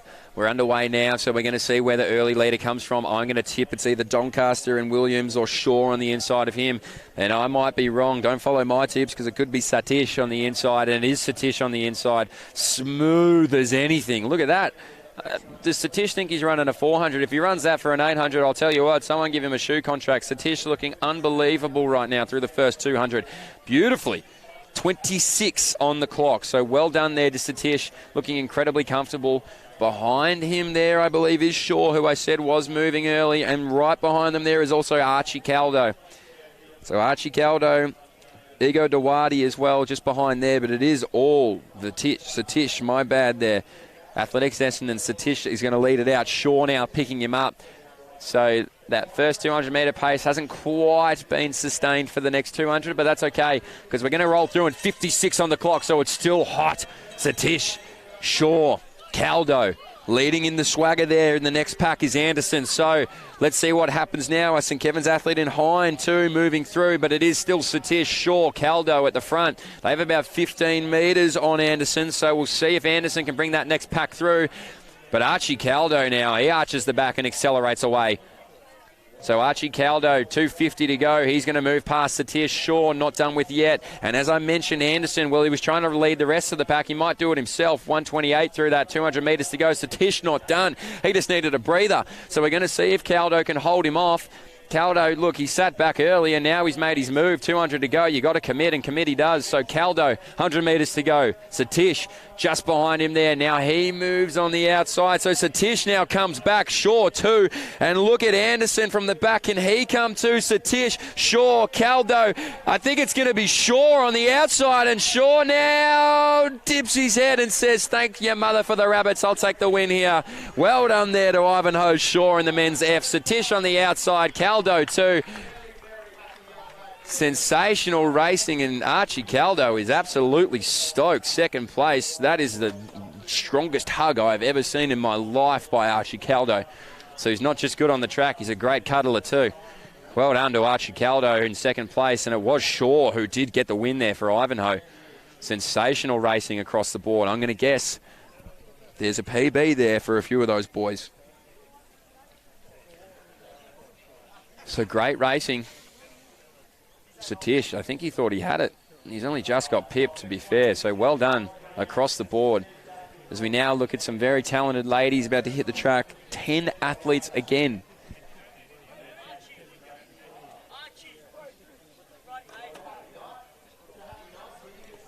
Tell you what, a lot of smiles around here, a lot of hugs, a lot of cuddles, a lot of love. It's the place to be. Vauxhall Athletics track, it always is. So as you look on the track now, hip number 1, Ali Brooks of Diamond Valley. Number 2, Janae Mackerel of Western A's. Number 3, Genevieve O'Brien of Glen Huntly. Number 4, Leah Policarpo, Independent. Number 5, Megan Dean of Olds Avarian. 6, Chloe Johnson of Athletics, Nunawading. Number 7, Ella Varrock of Western A's. Number 8, Kiara Losty of Glen Huntly. Number 9, Claudia Eibel of Knox. And with number 10, Ante Kempf of Glen Huntly. Apologise if I got that name wrong. This is here for the women's D, 800 metres. Is back, and she's in 4. Olds Avarians, Megan Dean is in 5. Athletics Nunawading, Chloe Johnson in 6. Western Athletics, Ella Rahovac in 7. For Glen Huntly, Kira Losky in 8. For Knox, Claudia Eibel. So our first sub 2 in that last race there. And for Kemp, and that's why there was such a strong embrace from Caldo. On your marks. So we've seen gut running all night. We'll see if that trend follows. We're going to see how these ladies pan out through the first bend. Leah Policarpo spent some time at Eastern Kentucky University in the NCAA system, so she's no stranger to this type of racing. We'll see the rest of these ladies who have done their seasons here in Australia, but it is going to be Policarpo in the all black. Our independent athlete, she may just get the lean on. The athlete with hip number 5 in Dean from Olds Avarians. So maybe Dean, and even also Vroback with hip number 7. So through 200, Policarpo does get the edge. About 3 metres there leading the following athletes as well. So we've broken up into a pack of 3 because I'd say they've just pegged Policarpo back already there on the outside. It is going to be Dean on the inside, Olds Avarians. Sitting there too is Kempf of Wellington. So Kempf on the outside, Policarpo going to lead them through the first lap, unless Kempf has something to say about it, but she's happy to sit back. Also there with Dean on the inside, so Policarpo leads them, 105, Kempf. Now Dean, sitting behind them there too is Losty, so she's going to reattach to this pack now, and also Johnson. So there's not a lot separating these ladies. Policarpo starting to move away a little bit. They're going to want to bridge this gap before it gets too big with 300 metres to go. Still plenty of racing left, but you don't want to let that tether snap. So Policarpo doing her best to be able to run away from the rest of this field. Right behind her, I shouldn't say right behind, but behind nonetheless is Dean. Maybe she can lead them through. So too Losty, who started to make her way around. So Losty behind Dean, but Policarpo 10 metres ahead, 140 on the clock. So Policarpo still leading, led from the start. 150 metres to go. She's going to pin the ears back and see what happens. Losty now, she's going to move. 150. So Polycarpo done a lot of the work. So too now a Western A's athlete moving from 5th to 4th to 3rd, maybe even a 2nd. Polycarpo grits the teeth.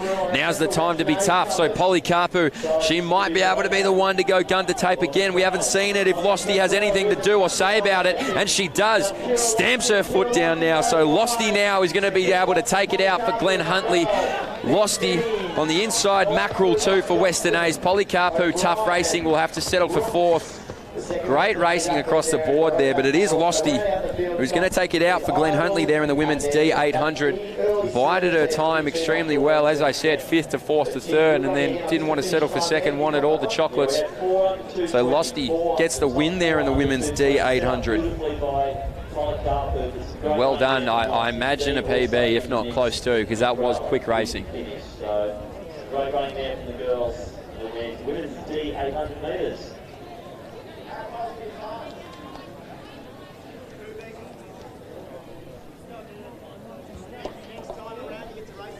So next event here on the track, the men's E800, 10 men on the list. We'll see if there's 10 on the start line. Nonetheless, we'll read them all out anyway. With hip number 1 is Mark Stodden of Richmond. Number 2, Robert Barber of Old Scotch. Number 3, Archibald Lawrence of Deakin. Number 4, Kirk Shanahan of Western A's. Number 5, Matthew Sostarik of Essendon. Number 6, Fred Leighton of Old Scotch.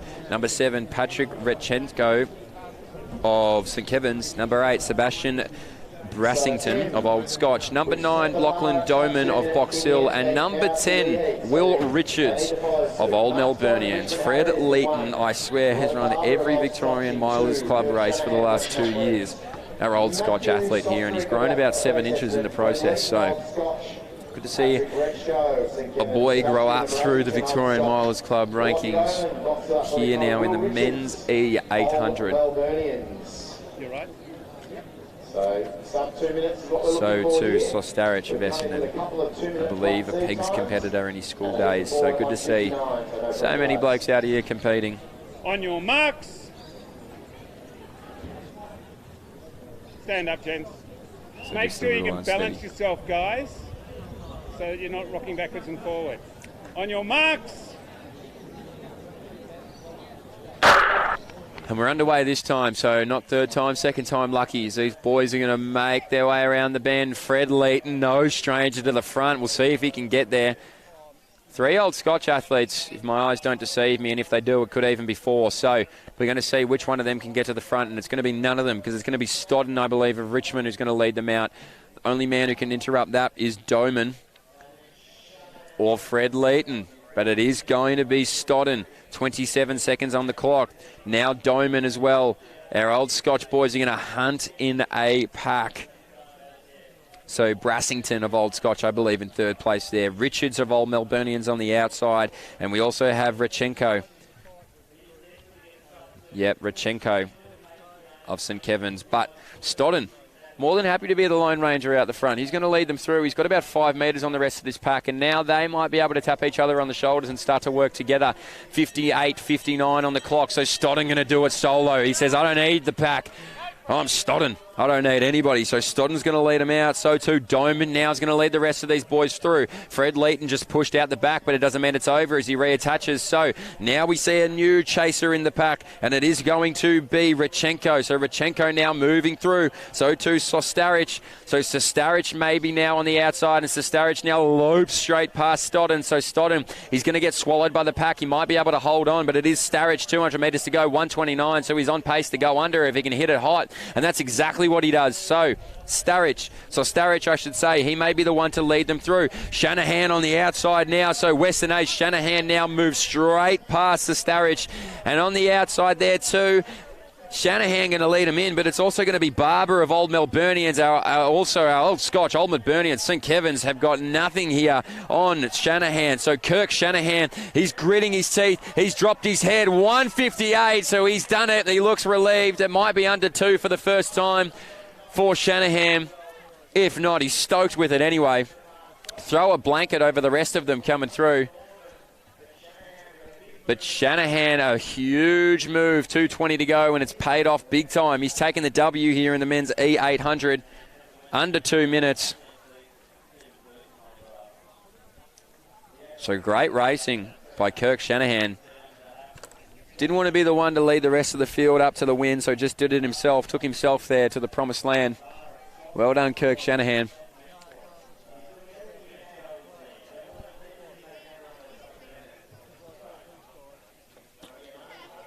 So now, our men's D800. You see the man with the white horse across his chest. That is Isaac Bibile, who we heard on here a little bit earlier, chasing that sub-156 mark. So we'll see what he can do. With hip number 1, though, is Joshua Hawkes of Windaree. Number 2, Jared Cripps of Diamond Valley. Number 3, Charlie Kybrid of Mornington Peninsula. Number 4, Isaac Bibile of Box Hill. Number 5, Matthew Goff of Mentone. Number 6, Kyle Gillingham of Keilor St Bernard's. Number 7, Alexander Gibson of Mentone. Number 8, Jordan Donnelly, Independent. Number 9, Thomas Hughes of Mentone. And number 10, we have Ballarat, I believe, on the outside in Crowley. So Nathan Crowley of Bendigo, I should say, on the outside.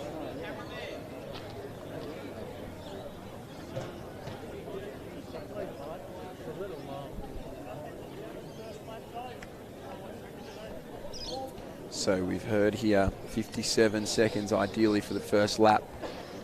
Now pacemaker steps in. The grey singlet is going to be the pacemaker. 57 seconds for the first lap. So well and truly chasing that sub 2. In 3, Morning Peninsula, Charlie Kybird. 4, is from Box Hill, Isaac Bibile.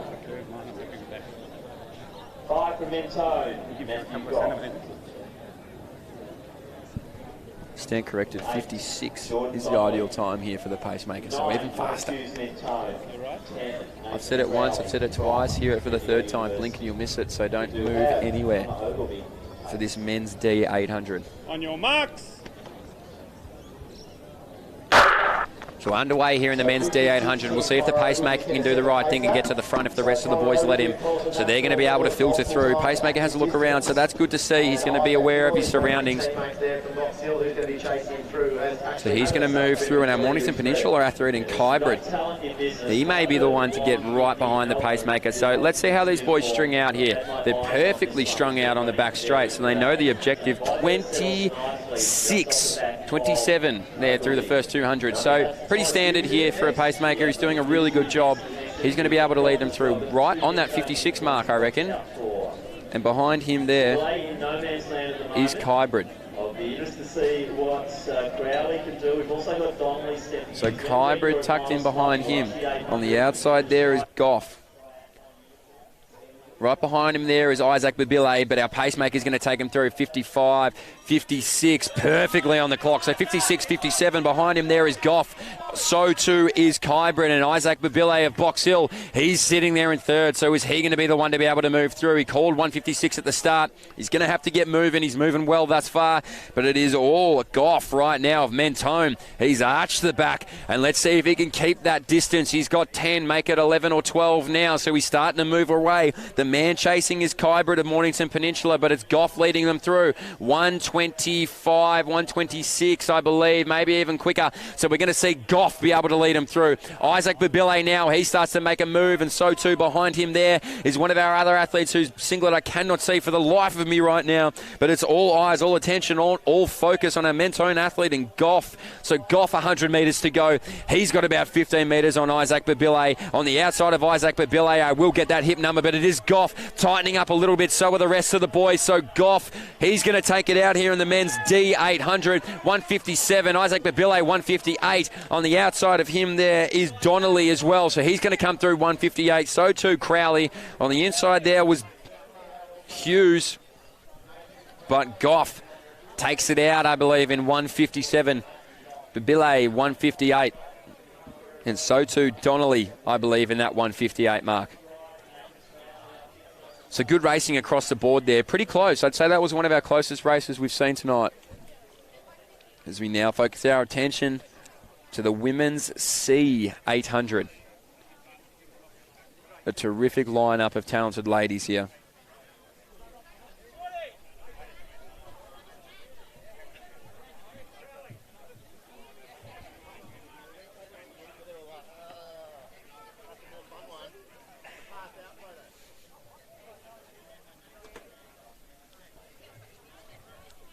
So our women's C 800 metres on the track here. We'll read them out here. Thanya Vijayakumar of Glen Huntly with hip number 1. Sane Baker of Doncaster with number 2. Julie Fitt of Box Hill with number 3. Cleo Richardson of St Kevin's with number 4. Bridie Hill of St Kevin's also of number 5. Tanasha Santosh of Glen Huntly with number 6. Ruby Ma with number 7 of Box Hill. Number 8, Stella Crawford Rust, also of Box Hill. And with number 9, Amber Lou of Sandringham. So let's go to the women's C 800 metres. There is a full field of 9 in 1. So a sensational field here for our ladies C 800. Only starting to get quicker. Only starting to get more exciting. Also St Kevin's Bridie Hill. So sensational to see so many ladies out here competing. They have the biggest fields for sure so far as numbers in the actual races. Our smallest field right now of 9. So we're off here in the women's C 800 metres. 9 ladies in this event, so we'll see how they get strung out. Coming around the bend. So a little bit of psychology around this bend. You don't know. Some people love to be at the front and need to feel the presence felt. Some of them enjoy the back. So it's always fun to watch and see what type of athlete you are. And I believe it may be Hill or Richardson. I'm going to say that it is Hill. And it is, of St Kevin's. She's going to lead them out along the back straight for the first time. Our Doncaster athlete in Backer, who I've seen Backer name across the board tonight. Could be brothers, could be father. I'm not sure, but Backer has been very consistent. So we're going to see Backer there in second place. She's sitting right behind Hill of St Kevin's, and now on the shoulder, so too Vijaya Kumar of Glen Huntly. I apologise if I've got your name wrong, but she's sitting on the outside there too. Tucked in nicely as one of our Box Hill athletes, and her counterpart behind her there. So 5 ladies, and that is not Vijaya Kumar, it is Santosh of Glen Huntly. So Santosh of Glen Huntly in 4th, now moving to the front, Backer with 107 on the clock. So Backer, she's going to lead it out. Santosh too, can't quite get around our early race leader, our St Kevin's athlete, and our 2 Box Hill ladies in Fit. And I believe that is Ma as well at Box Hill. So she's sitting right on the outside there with 183.4 across her chest. We will see, or 183.6 I should say, across her chest is our St Kevin's athlete in Hill. So Hill now on the outside there. Here comes Ma. So Ma moves around. Following her is Santosh. 200 metres to go. 1:43 on the clock. We'll see what these ladies can do. It is an absolute blanket right now. So we're going to watch a lot of lead changes, and the one coming through now is Hill. So Hill now starts to make a move. Now we start to see Richardson. So these 2 ladies have been working well together. Backer not done yet. Neither is Santosh, and neither is Fit. So we have 5 ladies coming down to the line right now. Leading it out to the line is Richardson. So Richardson leading out her teammate there in Hill. Hill on the outside. Now we're going to start to see Fit on the inside. She's not going to quite get there. It's going to be Richardson who takes it out. 2:17. Fit on the inside. 2:18. Hill on the outside. 2:18. Backer there too. Santosh as well. Now we start to see the rest of the field come through. But almost a blanket of 4 or 5 across that women's C 800. 2:17 the winning time. 2:18 surely would have been for 3rd or 4th. Second 2. So sensational blanket finish there for the ladies. But it is Richardson who gets the win, gets the chockies. So I'm assuming a PB there with a smile on the face. Fantastic tactical racing as well. Worked really well together as a pack to try and claw back whoever was leading. So great to see a bit of teamwork.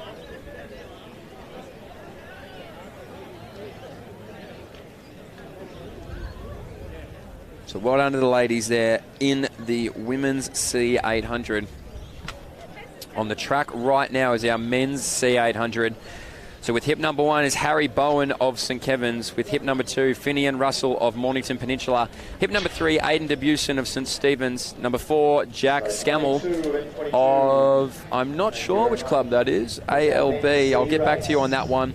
Hip number 5, Will Gray of Geelong Guild. Number 6, Taj Davies of Mornington Peninsula. Number 7 is Jamie Harrison of Glen Huntly. Number 8, William Garbalotto of Sandringham.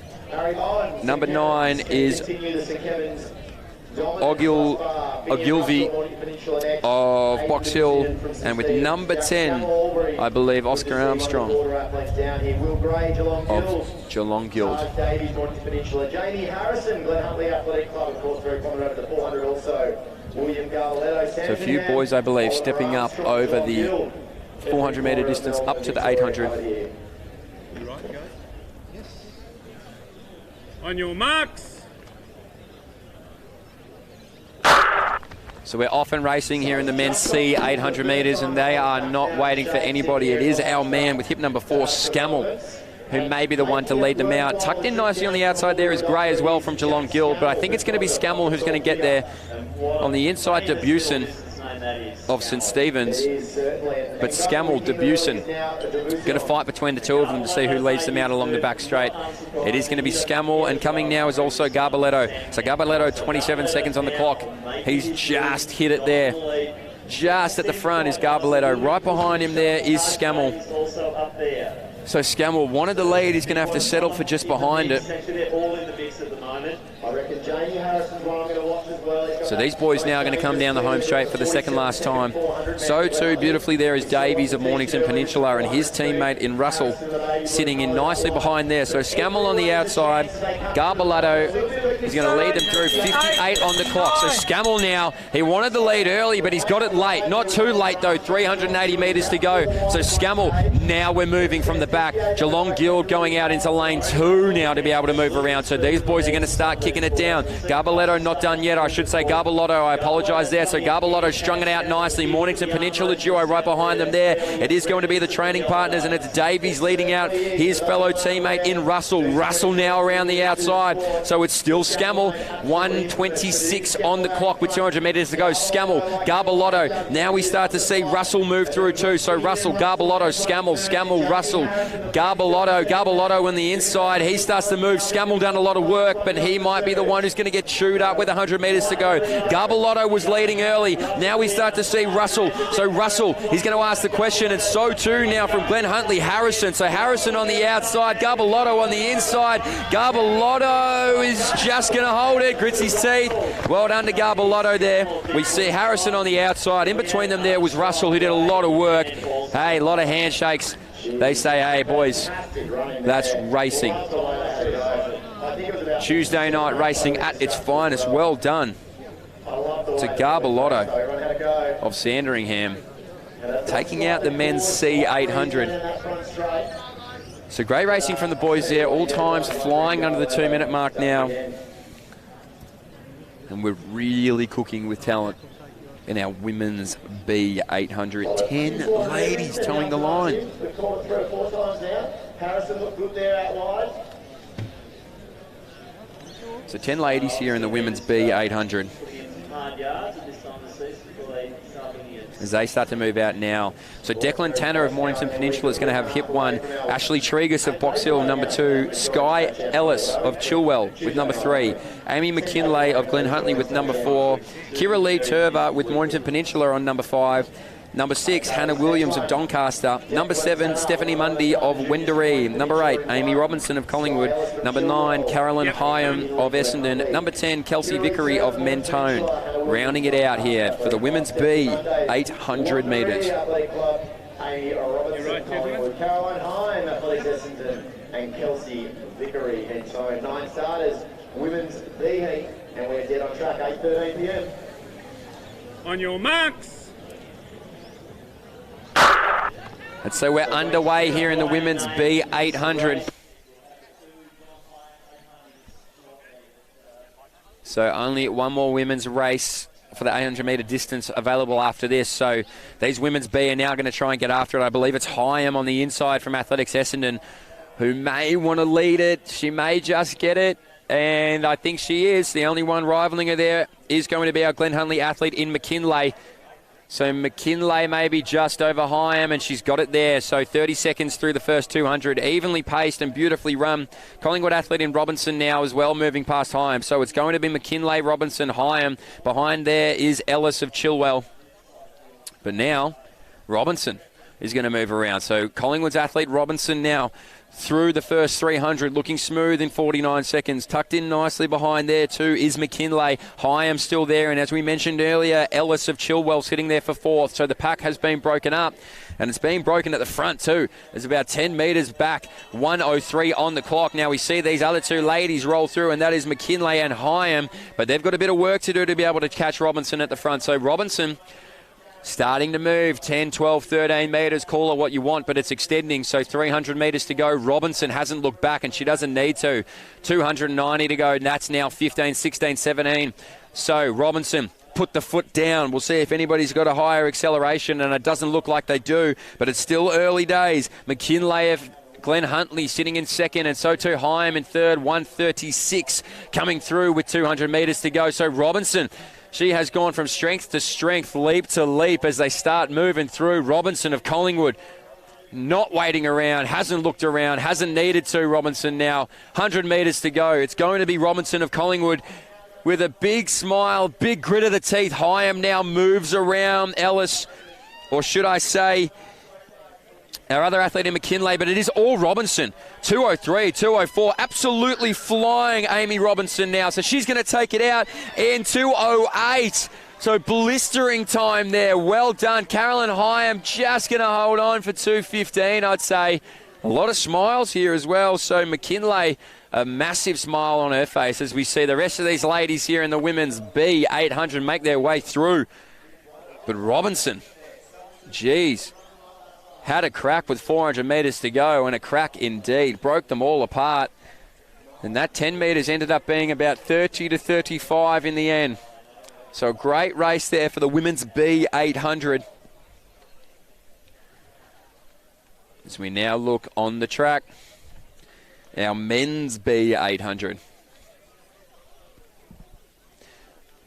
And a great field here as well. We'll read them out with hip number 1, Mitchell Thompson, Deacon and the Bosnian Beast. Number 2, Douglas Buckeridge of Box Hill. Number 3, Angus Tomlinson Smith of TAS, T-A-S. I'll have a look, but it does. We'll have a look there. I can't say Tasmania, but number 4, Mitchell Langbourne of Keilor St Bernard's. Number 5, Angus Dalton of Old Severians. Number 6, Yuan Chow Louis of Doncaster. Number 7, Geordie Hoare of Mentone. Number 8, James Hatton of Glen Huntly. And number 9, Joshua Tram of Collingwood. So a few boys here who have done plenty of racing in their days. That is actually Angus Tomlinson Smith with the Tasmanian jersey on in lane number 3. So we're interstate here. We're over the waters, not just over the borders, we're over the waters. Our pacemaker. Try and get a read on what time the pacemaker's aiming for. 7 from Mentone, Geordie Hoare. In 8 from Glen Huntly is James Hatton. And in 9 from Collingwood Harriers, Joshua Tram. With Connor Ogilvie to place. 55 seconds, roughly, for this pacemaker. On your marks, and on the marks they were. So these boys are off for the men's B 800 metres, and it is blistering. Honestly, I'd hate to get a temperature gauge on the track right now. It is that hot off the gun. Our pacemaker has found his way. He's aiming for 55. Yuan Chow Louis of Doncaster is going to say 55. Give me a piece of that action. So too is our Mentone athlete, and we will get that name for you once we see the bib. But I believe it's going to be Hoare. So they're through in 25 seconds. They're right on pace for that 55. So these boys very well strung out. There's about 20 metres from our pacemaker to the back of the field. Yuan Chow Louis of Doncaster, he is going to be right there behind the pacemaker, and so too is Hoare behind him. So Hoare right now He's going to sit right there in Mentone. Our pacemaker is going to lead them through quicker than 55. He's got 52, 53 on the clock. Yuan Chao Lui, though, he doesn't mind. The rest of the field now moving through. So it's split. 2 packs. Yuan Chao Lui is going to be the one to lead out that pack at the front, and Hatton's going to lead the second. So can he get through? We're going to have to wait and see. Tomlinson Smith come from Tasmania. Can he come home with a win? Yuan Chao Lui done a lot of work. 110, 300 metres to go. Do not blink, because right now our Trans-Tasman competitor Tomlinson Smith is going to edge his way up. Yuan Chao Lui is a hard man to beat, and we're going to learn that now. 122 on the clock. Yuan Chao Lui still leading it out. Hall behind him. Tomlinson Smith, he's going to make the Spirit of Tasmania fair worth it. So off he goes, Tomlinson Smith. He's going to move right around Yuan Chao Lui. He doesn't have an answer. The only man that seems to is Haw. So Haw, he's going to sit behind Tomlinson Smith. Tomlinson Smith pumping the arms. Haw gritting the teeth. Who's going to get there? Yuan Chao Lui not done with yet. So 3 of them. We're going to see Yuan Chao Lui may be able to get around the outside. It's going to be Tomlinson Smith. Haw on the outside. Tomlinson Smith, he's done it. 152 on the clock for Tomlinson Smith. Haw 152. Yuan Chao Lui 153. Buckeridge, I think, came through there as well for about a 155. Bosnian beast Mitch Thompson came through about the 157, 158 mark there, but a lot of smiles, a lot of happy faces here in the men's B 800 metres. Well done to all the boys there, but Tomlinson Smith, he said, I've come from Tassie and I'm going to go home with a win. Let me show you Victorians how we race it here. So well done there as we now look at our women's A 800 metres.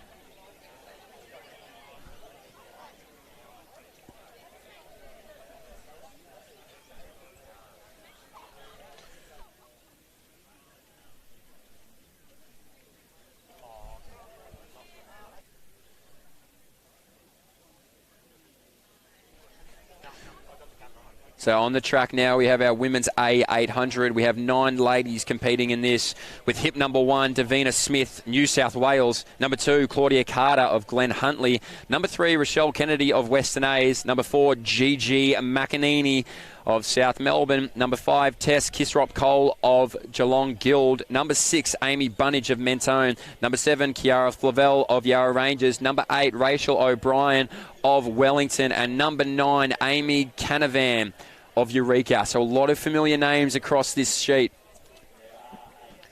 A lot of familiar ladies to the Victorian Milers Club. And we'll see how they get ticking. It's going to be fast, ladies and gentlemen. There's a lot of talent in this race, so do not go anywhere, because we're going to get cooking. First off, Cole. 6 from Mentone, Amy Bunnage.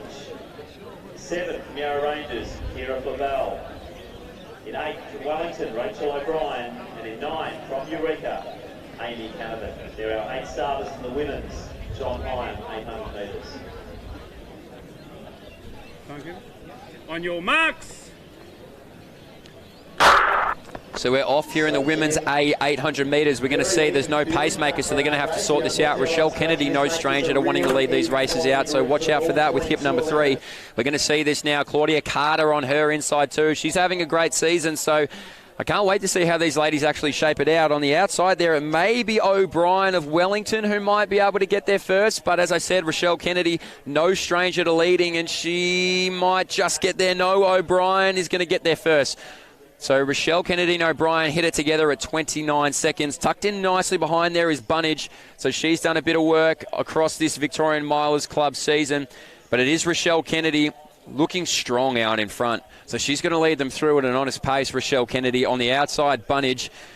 On the inside there is going to be O'Brien. So Kennedy, Bunnage, O'Brien, Claudia Carter as well, tucked in there in 4th place. Our Geelong Guild athlete in Kisrop Cole as well is going to be sitting there in 5th. So 400 metres to go. It's going to be Rochelle Kennedy. Bunnage on the outside. 64 seconds through the bell. So these ladies aren't messing about. Amy Bunnage there in 2nd. Rochelle Kennedy in 1st. Claudia Carter now moves through for 3rd. So she's going to try and bridge that gap for the rest of the pack. And that's exactly what she does. So these ladies get right back on. Kirsop Cole now from Geelong Guild as well, starting to move into 4th. So Rochelle Kennedy, she's had it from the gun. Can she take it to the tape? We've seen it happen tonight. Can we see it happen again?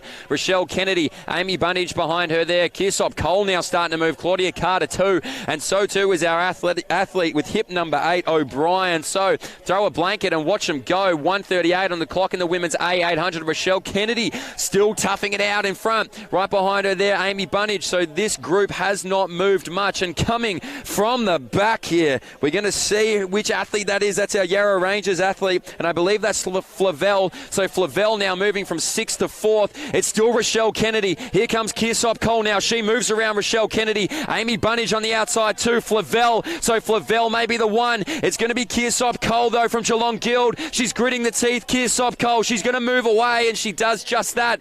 2:10 on the clock for Kearsop Cole. Flavel there on the outside is going to settle for second. Sensational racing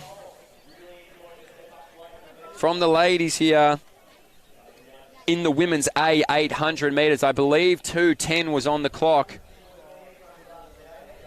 And that's sensational racing from our ladies here in the women's A800.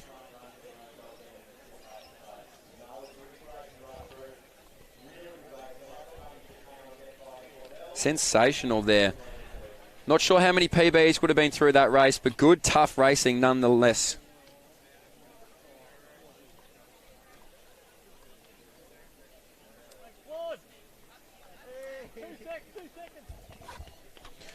And so on the track now, following suit with our A racing, is our men's A800. Again, more potential for a very fast race. And we will try and get these names as they come through.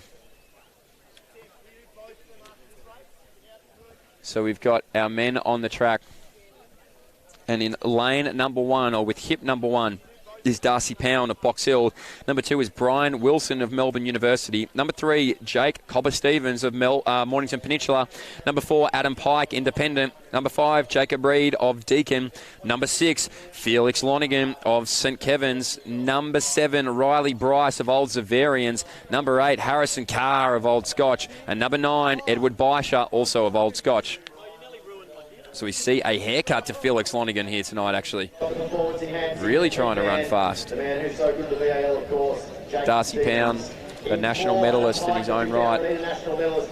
Jake Stevens, I believe, a sub 150, so too Adam Pike. We saw a huge performance here as well from Harrison Carr at the Victorian Relay Championships on the weekend. So 2 weekends ago, that is. So see how he's shaped up from that experience. But these boys are all on the line, ready to chase a fast time in the men's A800. And so we're underway, and it might be Adam Pike, I reckon, who might get the best jump of anybody. He does tend to sit at the back, but he may be wanting to go to the front now. Darcy Pound on the inside, falling just short. Right on the outside of him is Wilson, and he's going to be the one to lead it through, I believe. So our athlete with hip number 2, 2990, and Wilson is going to be leading it out by about 5 metres. Jake Stevens says, no, thank you. I'm going to latch onto that. So too does Adam Pike. So 26 seconds on the clock. So these boys are going to hit it consistently. It's going to be Wilson. Stevens done a good job to peg him back. Right behind him, Pike, and so too is the sheepdog, Darcy Pound. Old Zavarians, Bryce as well. Now we start to see our Deakin athlete in Reed move around too. Lonigan looking poised at the back. Harrison Carr, the last of them all. So 500 metres to go.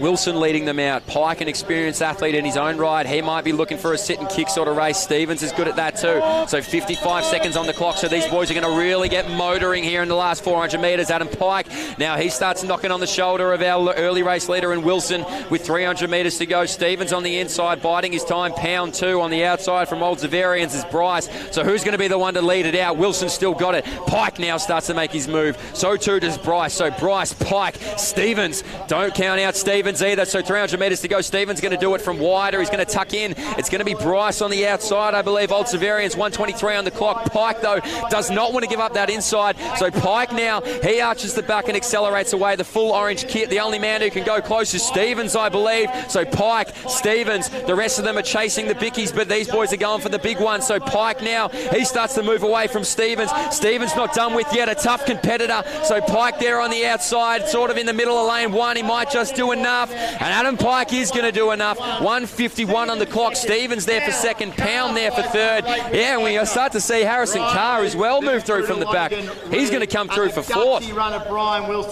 So sensational racing. Adam Pike gets the win. I don't believe he's had one yet this time around at Victorian Milers Club, so he gets it there. An experienced competitor there, Adam Pike. Always tough. Had to do a lot to get through Stevens, though. And that's everything for the 800-metre events here at heat number 4 of the Milers Club. Darcy Pound, the sheepdog. Was that close to a PB? Well, you look tough anyway. He looked tough. It was Adam Pike who got the win. Bided his time well.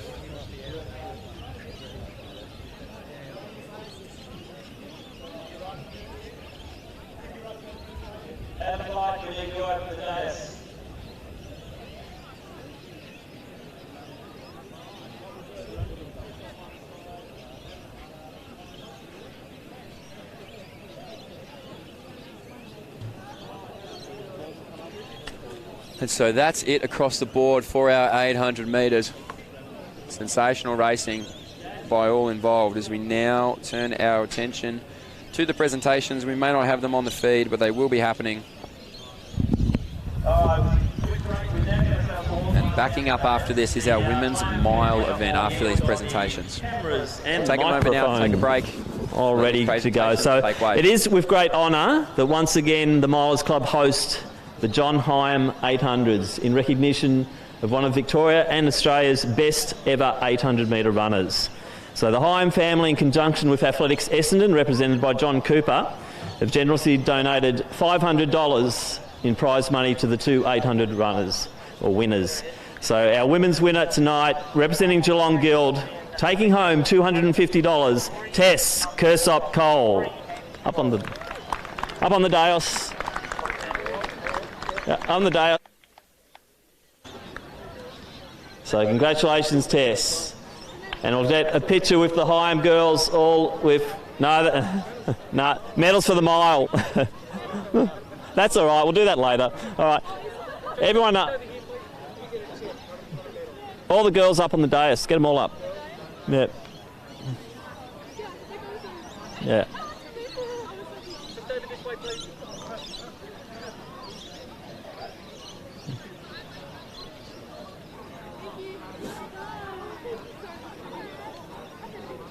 Now let's move to our men's presentation. Unfortunately, Tess have to take that medal off there for the mile. Unless she wants to do another 4 laps. Okay.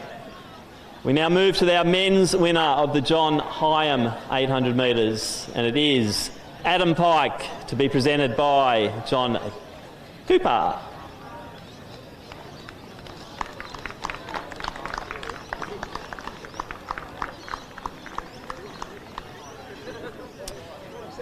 So once again, we'd just like to acknowledge the Hyam family and Athletics Essendon for their valuable contribution to middle distance running in Victoria.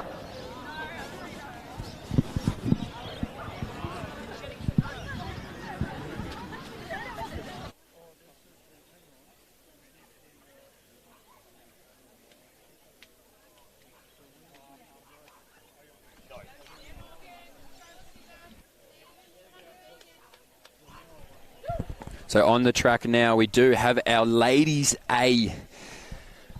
And what I mean by that is that we have our Women's Victorian Mile Championship start list. And so we have a plethora of talent here for the women's event. So with hip number 1, we have Georgia Hansen of Melbourne University.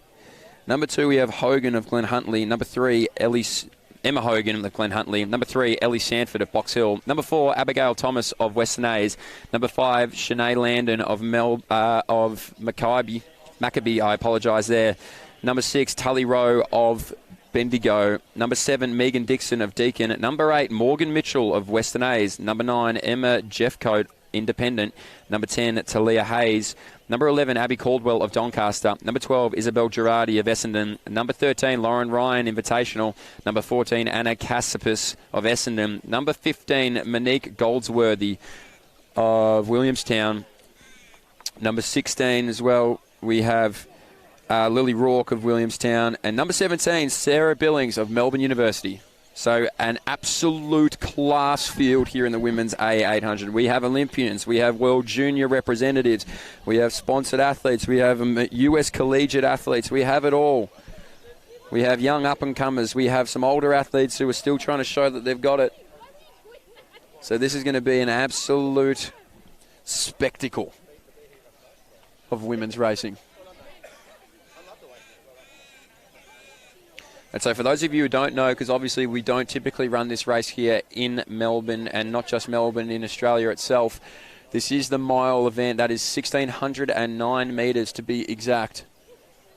And these ladies will be competing for a Victorian title. A rich history here of the Victorian Mile Championship. Great to see it still running. Typically done at Melbourne University over the past few years, but right now it is settled into Box Hill. So as nighttime starts to fall, we get a beautiful sense of eerie darkness here at Box Hill. We're getting ready to go. Morgan Mitchell, Olympic 400-metre athlete. Lauren Ryan, Georgia Hansen, Sarah Billings, all world under 20 competitors. So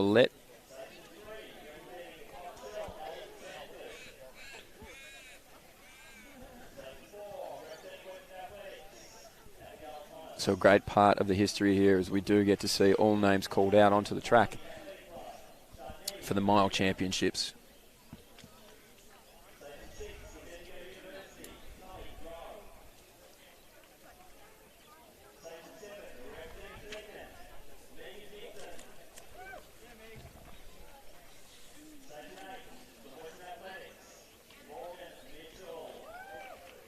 Big cheer there for Morgan Mitchell. Team Matthews stable. So triathlete here, Emma Jeffcoat, our independent athlete. There's a lot of heat, a lot of traction around here. Got a lot of boyfriends here looking on, girlfriends supporting, husbands, wives, mothers, fathers, everybody here. Every man and his dog is here to watch these Victorian Miles Championships right now. Our men wait nervously, our ladies ready to let it rip.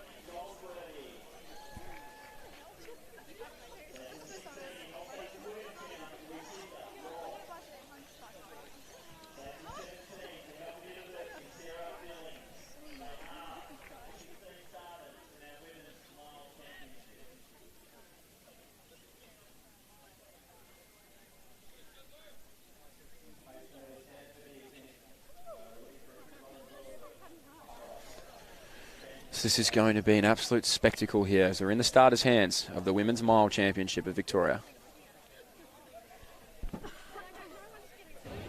We're ready. I haven't got my green.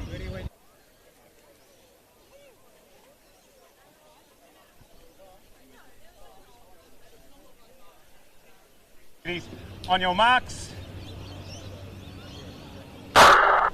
So we're underway here, 4 laps of the track, 1,609 metres for the ladies in this Victorian Mile Championship. And Ellie Sandford may be going to be our pacemaker, I'm going to guess, with the red singlet on. So she's going to lead it out. Lauren Ryan going to sit behind her. So too is going to be Sarah Billings, Georgia Hansen, Abby Caldwell, Rourke too.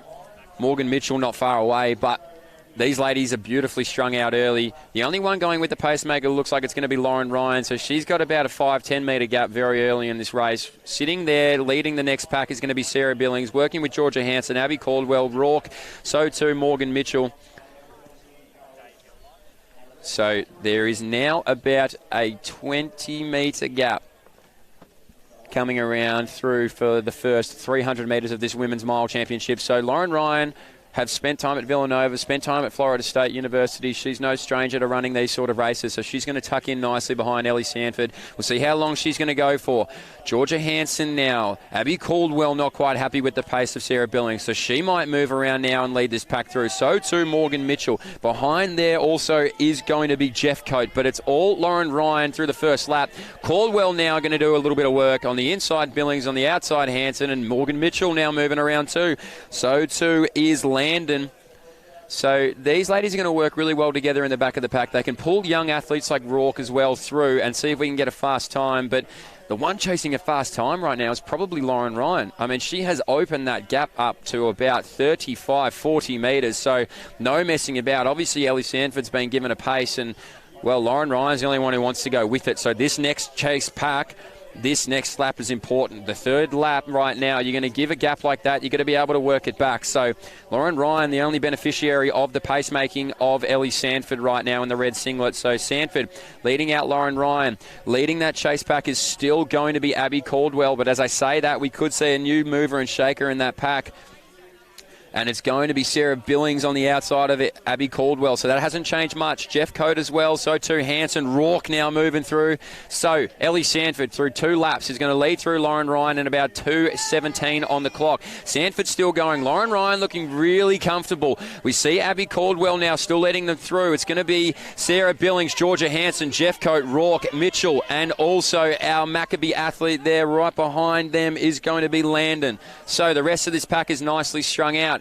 Lauren Ryan still holding on to that lead, roughly 35, 40 metres, maybe even stretch it to 45 if you're generous. The rest of this pack's going to have to get moving. Morgan Mitchell just losing contact with that chase pack, so too is Landon. So Lauren Ryan, great effort there by our pacemaker. Thank you very much, Ellie Sanford. So it's all Lauren Ryan now. She's all on her own. She has only a lap and a half to go. So we're going to have to wait and see what happens. This pack is going to hunt together, and now they start to move. So we start to see the legs churning over. The cadence is rising up. Lauren Ryan's is too, though. So have they given her too much right now? Lauren Ryan leading out the Women's Victorian Mile Championship with about 500 metres to go in the all black. Doing it for Florida State right now, Lauren Ryan. So she's going through a Victorian title. She has about 35 metres, so it's slowly been pegged back. Doing it the tough way. 1 lap to go. 3:27 on the clock. 28 in the pack moving now. Jeff Coate on the outside. On the inside, Caldwell. Also Billings, Hansen, and just losing touch now is Rourke. So it might be these 4 have to peg back Lauren Ryan.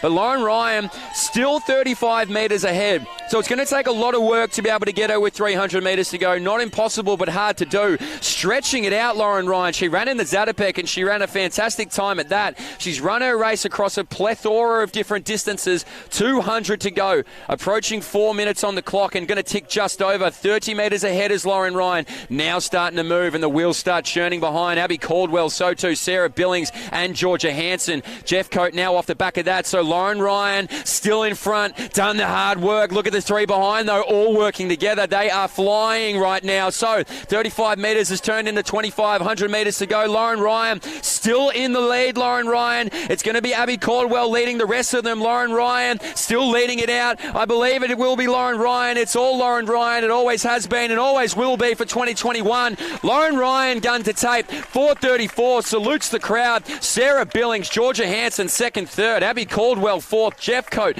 going to go for fifth, and 4:41 on the clock. But Lauren Ryan did the hard work, gun to tape, and absolutely smashed it out. So your Victorian mile champion for the women's this year is going to be Lauren Ryan. A sensational effort across the board.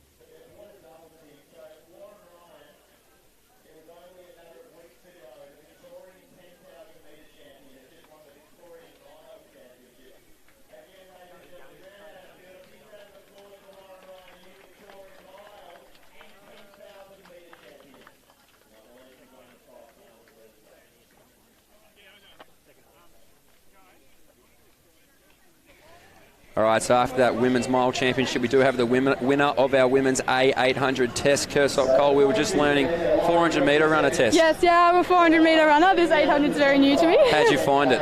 Oh, I actually found it really good. I mean, I'm really green over the 800, so I got myself boxed in a few times, that sort of thing. I'm still learning how to run it. But that was a really good experience. That's a debut 800 for me, really. Well, so, I'll tell you what, really it may have been a debut, but you got moving with 50 metres to go. You started to claw it back. Where does that sort of distance in the legs come from then? Oh, I'd have to give credit to my amazing coach, Bruce Scriven. This has been the first year that I've actually been able to do a whole pre-season. The people that know me, I've had a really up and down last few years with 4 stress fractures, so I've really been out of it for a long time. And Bruce Scriven has got me back stronger and better than ever, so thank you so much to him. And there's so many people to thank, like my physio, Sam from My Physio Evolution, and my family, my friends, everyone who supported me.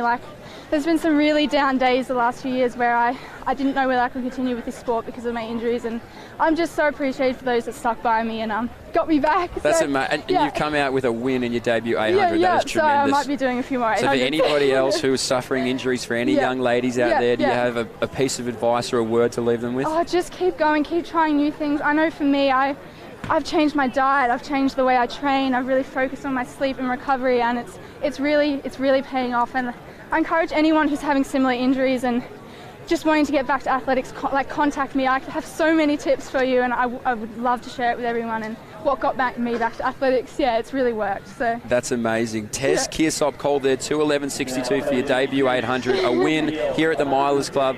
Congratulations, Tess. Thank you so much. Thanks, guys.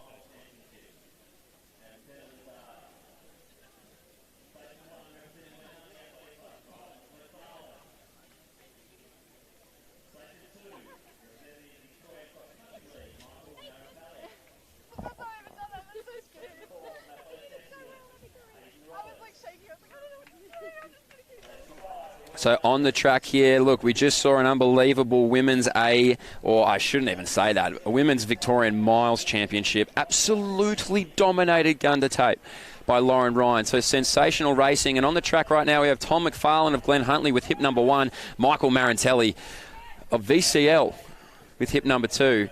Number 3, Angus Dalton of Old Zaverians. Number 4, Aidan Roberts of Essendon. Number 5, Liam Cashin of Wesley. Number 6, Wolfgang Kotra Nemesi of Collingwood. Number 7, Jason Clayton of Glen Huntly. Number 8, Alexander Angus of Old Melburnians. Number 9, Alex Gruen of Old Melburnians. Number 10, Matthew DJ Hussey of Western Athletics.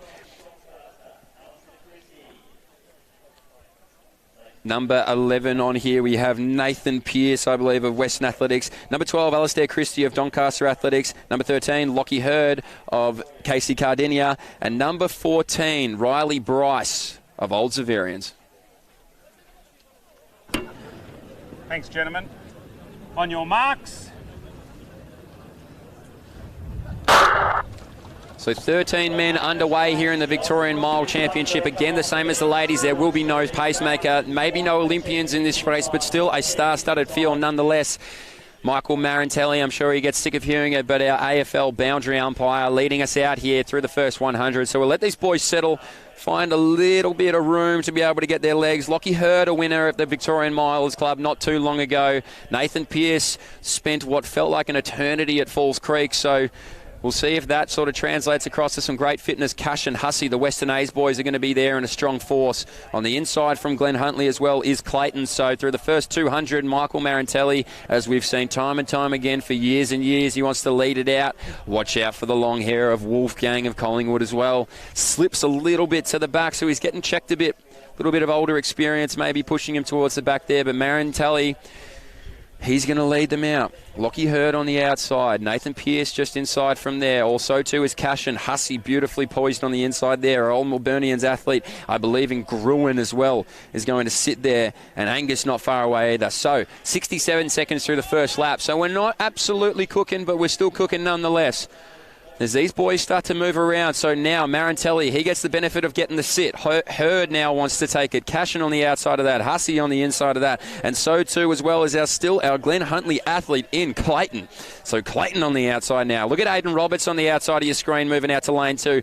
Beautiful arm carry on Aidan Roberts. So maybe he might be able to move through. Hussey looking comfortable. He's a danger. Close to the NCAA system, Matt Hussey, and now he starts to move. So he's not content with the pace, Matt Hussey. He's more than happy to take this out, and that's exactly what he's going to do. So Lachie Hurd pushes him back a little, says, I want the lead here. You want the lead? You're going to work a little bit harder than that, and Hussey takes a step back. So Cashin on the inside, Hussey on the outside, Hurd still leading it through, Clayton behind them, Roberts moves through now too. Nathan Pearce getting a little bit lost in the traffic, so we'll see if he can move around on the outside. Watch Roberts of Essendon. He may be the big mover. Clayton tucking onto the back of this pack. But it's Cashin. And look at this. This pace has ramped up. 2:13 on the clock as we went through. We're going to have to wait and see what it is with a lap to go. But Cashin, he's not happy with that. Hurd now, he's got great 800-metre speed. So what can he do? Absolutely trounced them at the Victorian Relay Championships 2 weeks ago. Matty Hussey in a class of his own too at times. So we'll see if he can get moving. But Cashin, Hurd, Hussey, Clayton, Roberts, Marantelli. There is your top 6 right now. We'll see if that changes with 600 metres to go. Hurd now takes back over. So these two boys are like the peloton in a cycling race. They're going to help each other out, and we're going to see if any of them can be broken. So we have a pack of 7. Marantelli sitting at the back, and the man sitting behind him there is either Gruen or Angus. We'll get a better look at it as they come through. But Lachie Hurd, he wants to win his first Victorian Mile Championship. So do the rest of these boys. Nobody here has a mile title. So let's see how we go. Hurd, Cashin, Hussey. The one coming through now is Roberts. So too with hip number 9 on his shoulder, 3:11. So that was a 58-second lap with 2 laps to go. Lachie Hurd stepped on the inside there, but he's come back out. Now Hussey comes. So Hussey really wants a piece of this action. Hurd has been the one leading it through, so this is going to be a bit closer than our women's race. So strap in for a bumpy last 300. It looks like it's a race in 3. If Roberts can claw it back, I'll be impressed. Hussey now starts to move on the outside, and he doesn't just move, he booms away. So 210 metres to go. It's going to be Hussey. What does Hurd have? Either does Cashin. 3:40 on the clock. Hussey now starting to move. He starts to get that stride going. Here comes Cashin, though. He's only 5 metres back. Watch the cadence of his legs now with 140 metres to go. So Hussey, training partner Cashin. Also there is Hurd still. So these boys are going to be the ones to move, but it's Matt Hussey. 100 metres to go. Cashin now looks at the ground. He doesn't know if his legs are going to take him there. A look around the shoulder for Matty Hussey. DJ Husdog, he's going to take it down. 4:07, 4:08, 4:09 for the Victorian Mile Championship. Hurd for second. It's going to be our old Melburnian athlete there. I'll get the hip number for third place, I should say. But Matt Hussey, your Victorian Mile Champion. A sensational race there from Matty Hussey. So your women's champion will be Lauren Ryan from gun to tape. Matt Hussey ran just about every position in that race you could possibly imagine, and he's going to come home with a win as well. So great racing here for the Victorian Mile Championships.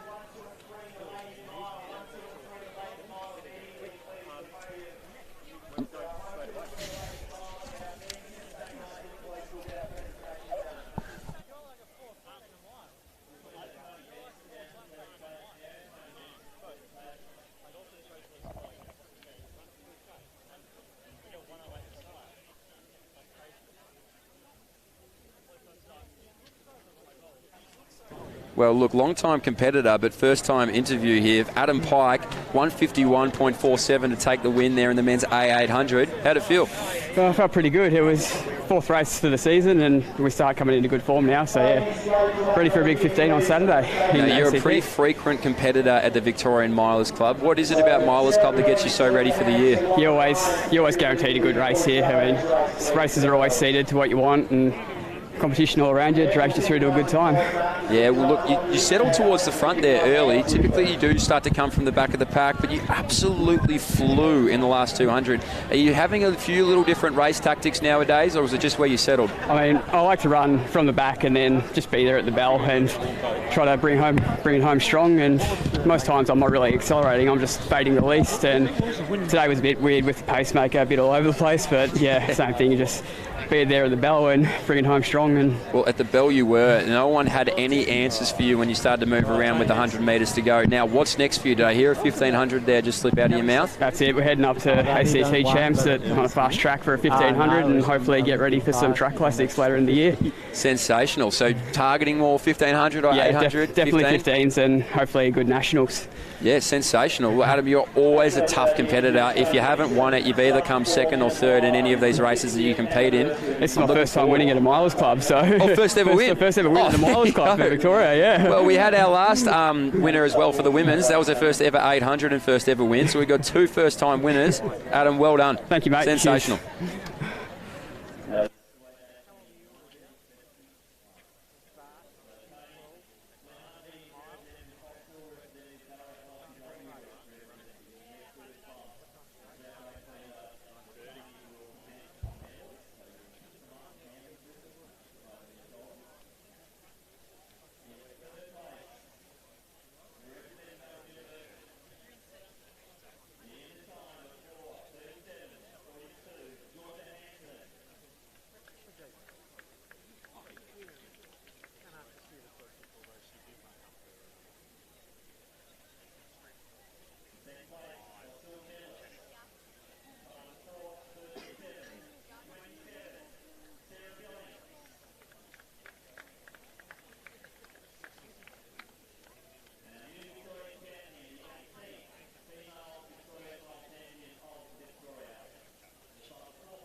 So on the track now, we do have our women's D mile with hip number 1, Watts of Ballarat YCW. Number 2, Donaldson of Independent. Number 3, Fairy of Geelong Guild. Number 4, Pounding of Oldsavarians. Number 5, Newen of Independent.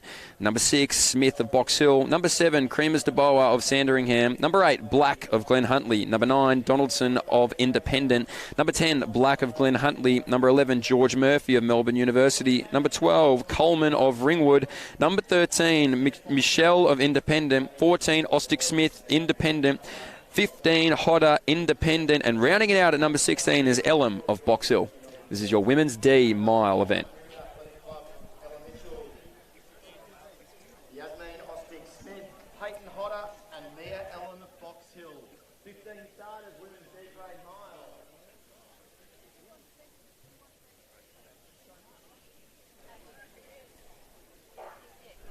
So we're underway here in the women's D mile event, and we'll let these ladies sort themselves out.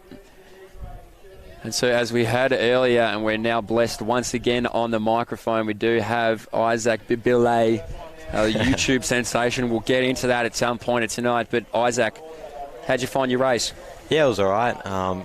Pace was pretty quick, not used to that. Usually do 15s and 3Ks, and that first 200 was just rapid, about 27 flat, which is pretty quick for me. So it's definitely a shock to the system.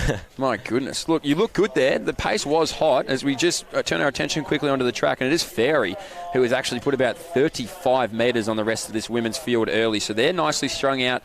Going to figure it out as we go along. But Fairy not waiting for anyone, as the rest of the pack is literally in single file. So that means that the pace is hot. So we're going to have to wait and see how they go. How do you like it, Isaac? You rather it in the single file? You want to be pushing and shoving? How do you like it? Oh, for me, I've got the longer stride, so it's probably better to be in a single file rather than in the pack. It's a bit safer for me, so I think it's probably good that it's strung out like this. Yeah, it does make it a little bit easier, and you're also not going to get disqualified that way, so that's always an important start. But as we see Fairy here, she's going to come down through the first 400 in about 65, I reckon, at the time we look at the clock. Our Box Hill athletes sitting there in second and third with hip number 6 and 16. That will be Smith and Elam. So Smith and Elam are going to be the ones chasing down Fairy. The rest of the pack is sort of broken up a little bit here. We're finding it a little bit trickled out in the women's D mile race. But Fairy, there's no disputing who's leading this race and leading with authority. She is leading it out from Smith of Box Hill, and so too working with her is Elam. So I'm assuming that these two are training partners. I don't know if you know, Isaac. Yeah, I believe so. I believe they both train with SAS, so both Steve Ellinghouse so coach. They're your training partners. Yeah, we've got a pretty big squad. Yeah, I've got a big squad, so you know so. In and out. A modest man in Isaac Babili. So training partners of Isaac Babili actually in second and third. If you had to pick, then you've got Elam and Smith. Who do you think will finish on top out of the two? Well, it's probably tough at the moment to tell with so long to go in the race, but Elam's got the sit, so it's probably a good spot for her to be in. But I guess Smith has a bit of a gap at the moment, so that could just keep stretching. That's it. They're starting to stretch it out a little bit now. So she's starting to make a little bit of a move on Farry. I apologise if I've got your name wrong. There's a strong chance that I have. But it is Farry who's going to lead us through. And starting to move through a little bit now is going to be Smith. So Smith may be picking up a little bit of distance. So too is going to be Coleman of Old Zavarians. And now we see Elam dropping back just a little bit there. So Watts as well of Ballarat YCW is going to lead that. I'll call it the second or third pack. And there's a little bit of movement. So 30-metre lead. Turn it into 20 metres. Going to be halved again in this next lap. Smith starting to maybe move through Isaac. I mean, she looks pretty strong there in second, but so too does Farry at the front. Yeah, it could be a good front-running performance here. It could be a gun-to-tape win here. We've seen a few gun-to-tapes. The gun-to-tape has been almost in fashion, you would say, for tonight. Lauren Ryan, obviously the biggest of them all we've seen of the evening, but we could be seeing another big one here as I say that now. Smith, 20 metres into 15 maybe, so she's starting to stretch away from the athlete in third from Old Zavarians, and that is Pounding. So starting to move away from Pounding a little bit now. So it could be a race in two.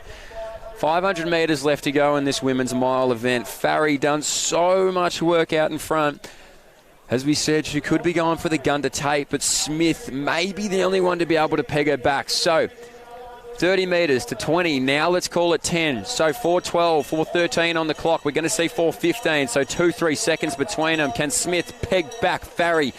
Right behind them there is our Old Zavarians athlete in Coleman. So Coleman now sitting in third. Maybe she gets the wheels moving. Farry done a bit of work. 10 metres into 8 metres, into 7, into 6. So Smith starting to move now. Farry done so much work. Smith still got a bit to do with 300 metres to go. So if she's got a kick, she's going to want to try and break some spirits soon. As I say that, speaking about kicks, Coleman maybe in that third place position can get absolutely moving here with 250 metres to go. Farry now down to 2 metres ahead of Smith. So Farry got it right now. 200 metres to go. 4:56 on the clock. Farry, Smith, Coleman. That's going to be your race in three. Coleman with a bit more work to do than the rest of them, but it is still Farry gritting the teeth around the Ellinghouse corner right now. 150 metres to go. Is Farry going to lead it out? Smith now, though. Maybe she's about to show her class and power, the Box Hill athlete, so she's going to come up on the shoulder of Farry. 100 metres to go. Isaac's training partner. Here she comes. He's been quiet and modest,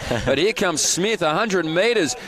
No way. No smoke at all. She wants the whole thing. So Smith now 15 metres, 20 metres, stretching it out. It's going to be a win here for Box Hill. The first of the night for a Box Hill athlete. And Smith going to take it home in the women's D mile in 5:38. Farry, who did a lot of work, going to come through for second. A quick mover, and Donaldson as well for third, as the rest of our ladies make their way through. But Smith bided her time extremely well. Farry, tough racing. We're going to have to settle for second. And that was pretty good. A lot of fast finishes there. A few people finishing pretty quickly over the line and getting the dips over, even though they're not in the photo finish. Everyone's trying to get every bit of time they can get. So, I guess that's what you get here, isn't it? You squeeze out everything you've got, and that's why everybody keeps coming back. Now, Isaac, tell us about your YouTube adventure. You obviously run the YouTube channel that is very advantageous for runners everywhere to be able to get an insight into the world of a teenage runner. How's it all tracking? Yeah, it's going pretty well. Almost at 1,000 subscribers. Started so at what's 0. the name? Just my name, Isaac Biblay. So just search it up on YouTube and you'll find it.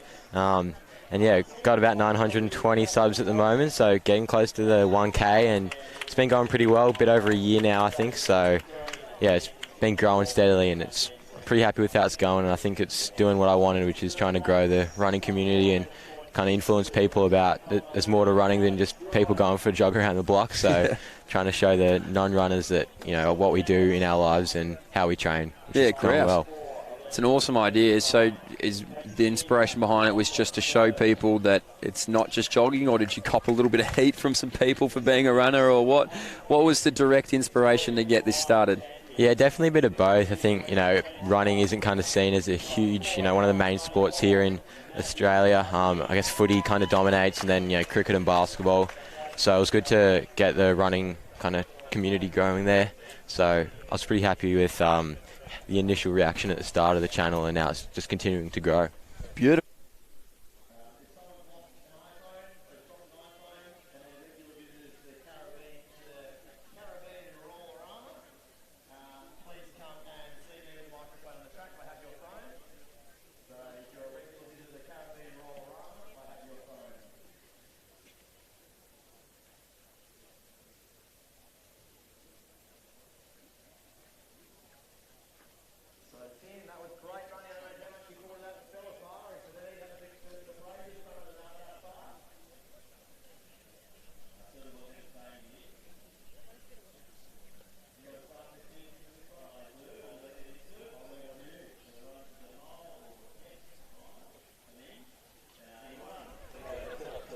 So on the track now, we'll get back to Isaac and his YouTube adventures, because I definitely want to hear more about it. And as he said, he's only 80 subs away from 1,000. There's definitely more than 80 people listening to this stream. So if we can get Isaac to that number, well, it wouldn't just make him happy. It'd make me happy. It'd make me thrilled. I'd be over the moon if I could get to 1,000 by the end of the night, and just, at all. Whenever it happens, I'll be pretty happy. So it's going well. We'll see if we can kick it off tonight, or at least get close if we can't quite get there. So on the track now, we do have our men's F mile.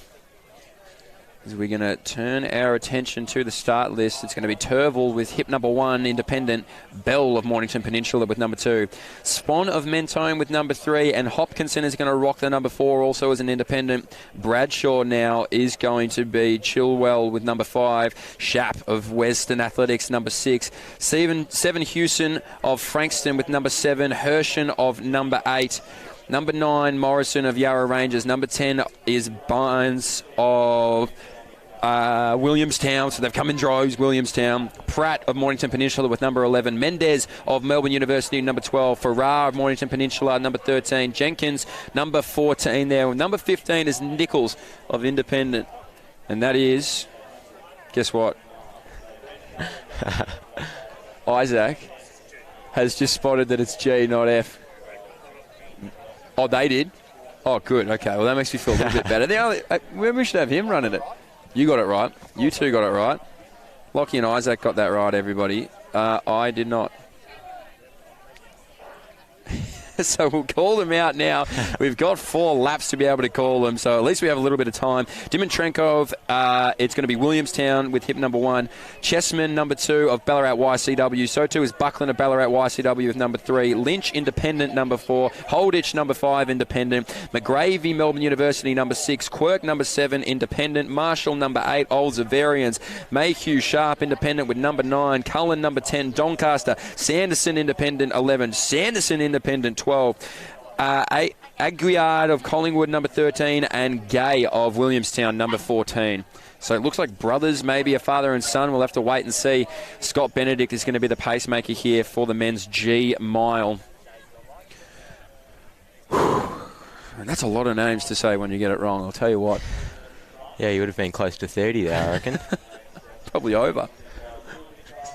So these boys are going to work their way through. And we'll see who our race leader is. I believe it's going to be a Ballarat YCW athlete. We'll try and get the bib number or the hip number. It's getting dark now, and Mitchy's getting older, so the eyesight's not quite as good. We're going to have to need the young fellow and Isaac to be able to lead us through. Cheeseman there, hip number 2. And he's gone for it early on. He's not messing about, is he? So Cheeseman's going to do it solo, and sitting there behind him there is also Lynch, our independent athlete. So Rafael Nadal-inspired headband for the Australian Open in second place. But he's going to have to do it behind Cheeseman, who's leading it out. 10-15 metre lead. And he's under 5-minute pace as well, which is pretty good. So he's definitely going for that, I think. So it looks like our pacemaker in third place, Scott Benedict, has run at 800 before this. So they've obviously just said, we don't need the pacemaker, we're going to set our own. Happy to see Cheeseman do it. I believe we have 2 pacemakers. I think that's Kennedy Chen in the black cap there as well behind Benedict. There we go. The double pacemaking job, and yet 2 people are still ahead of it.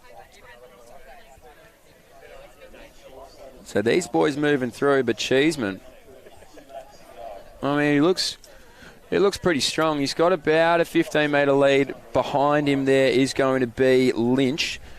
And then our two pacemakers. And then back from that, a further 40 metres behind, I would say, these race leaders is our next competitor. I believe that's Mayhew Sharp. So Cheeseman, however you want to say it, 2:33 on the clock right now. He's about 20 metres ahead of Lynch. Behind them there, yep, our two pacemakers. So they're going to try and lead these boys through, and it's Holditch who's actually sitting there in third place. With number 12 on the hip as well is Sanderson. And behind him is actually his son in Sanderson as well. So the father-son combo. Bit of a family battle going on there. Yeah. And that'd be a bit of beef in the household, you imagine, or a bit of pride. Yeah, who's going to win that? There's a bit of beef going between me and my dad. He's a marathon man, so I don't really race him, so I can only imagine the beef in this household. There will be no Maccas on the way home if the son wins, I can guarantee that. Cheeseman, still leading it. And I don't know if he's going to get caught with 600 metres to go. It's going to take a bit of work from our number 4, Lynch. Still a bit of a pack there at the back of the field there. Got the Mornington boy at the back of that. But it's still a pretty good group there, so hopefully they can work together and run a solid time. Yeah, they are forming up nicely. You got about 5-6 boys there. I think we've just seen the son maybe move around the dad as well in this battle of hip number 11 and 12. But with 1 lap to go, right here, Cheeseman's done all of the work. 3:51 on the clock. Now starting to move as Lynch. So Lynch has started to peg back that lead. We still have our pacemaker, or one of our pacemakers, and Scott Benedict is still running along. I think they're going to step off now.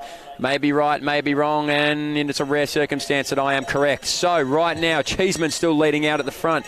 Lynch behind him there. We do have Cullen leading from there, and it is our younger Sanderson as well, leading out the older Sanderson. So the young fella's going to take it to the old fella on the back straight. We see a change in the lead. It's going to be Lynch who's going to lead out Cheeseman. So we'll see if Cheeseman can hold on. He's done a lot of work by himself. He has 4:28 on the clock. So these boys, look, they might just rock under, but probably over that 5-minute mark. So Lynch, 150 metres to go. Cheeseman 10 metres behind now. Done but not out. We're going to have to wait and see if he's got anything left in him, but I think it's going to be Lynch who's going to take this out as he rounds the home turn now.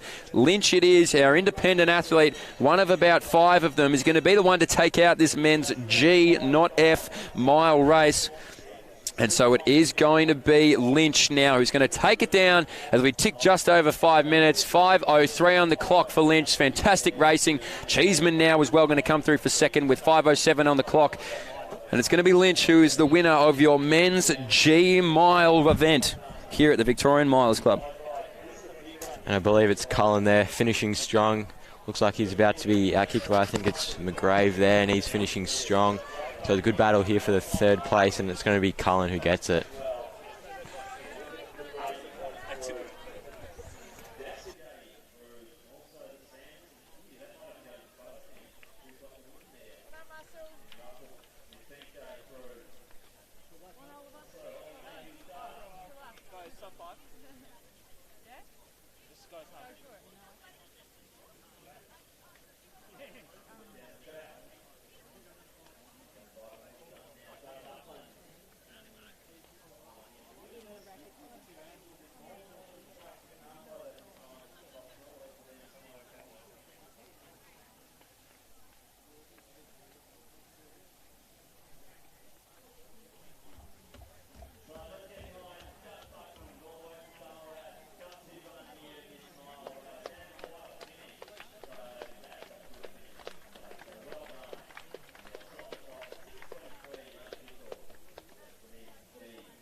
So with us now, our Western Athletics athlete, Matthew Hussey, the winner of the Victorian Mile Championship. Matty, walk us through a bit of the race, mate. You absolutely came flying towards the end there. Yeah, I was pretty happy. It was a bit slow towards the start, and I was like, don't mind this because I backed my kick in. So I was enjoying that, and then Cash took it up with 800 to go, which started to sting a bit, and then Hurdy went to the front. And I was just hanging behind them, and I was like, I backed myself in the last lap, so just hang on as long as I could, and then with 300 to go, I almost felt more comfortable going to the front than hanging behind.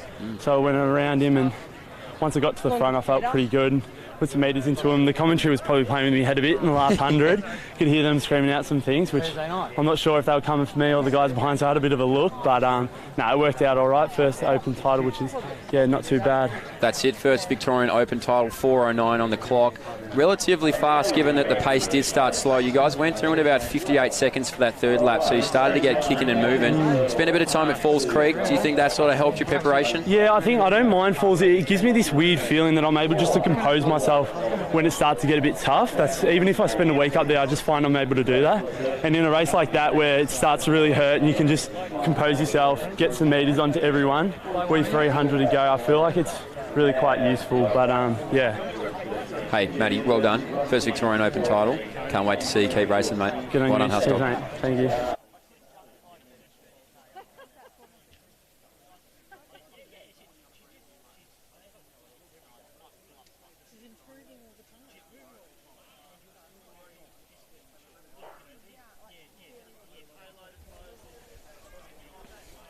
Am I right in saying that this is the men's F mile race?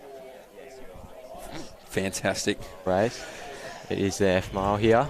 So with our hip number one, you've already heard these names, but you hear them once, let's hear them nice, let's hear them twice. So hip number one, we got Turville Independent. Number 2, Bell Mornington Peninsula. Number 3, Spawn of Mentone. Number 4, Hopkinson Independent. Number 5, Bradshaw of Chilwell. Number 6, Shap of Western A's. Number 7, Seven Hewson of Frankston. Number 8, Hershen of MAC Maccabee.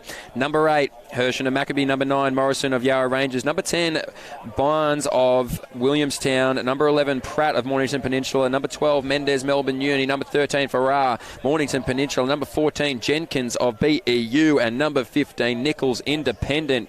And our pacemaker is at the front of this race. And that's Kennedy Chen there from Box Hill. I think he raced earlier in an 800, so he's back out there after pacing the last race as well. So he's had a big effort tonight. And doesn't stop. Followed by the Mornington boys. That's Joel Bell there and Jai Farrow behind him. So they're definitely going for it. Honest pace. 1:11 for that first lap.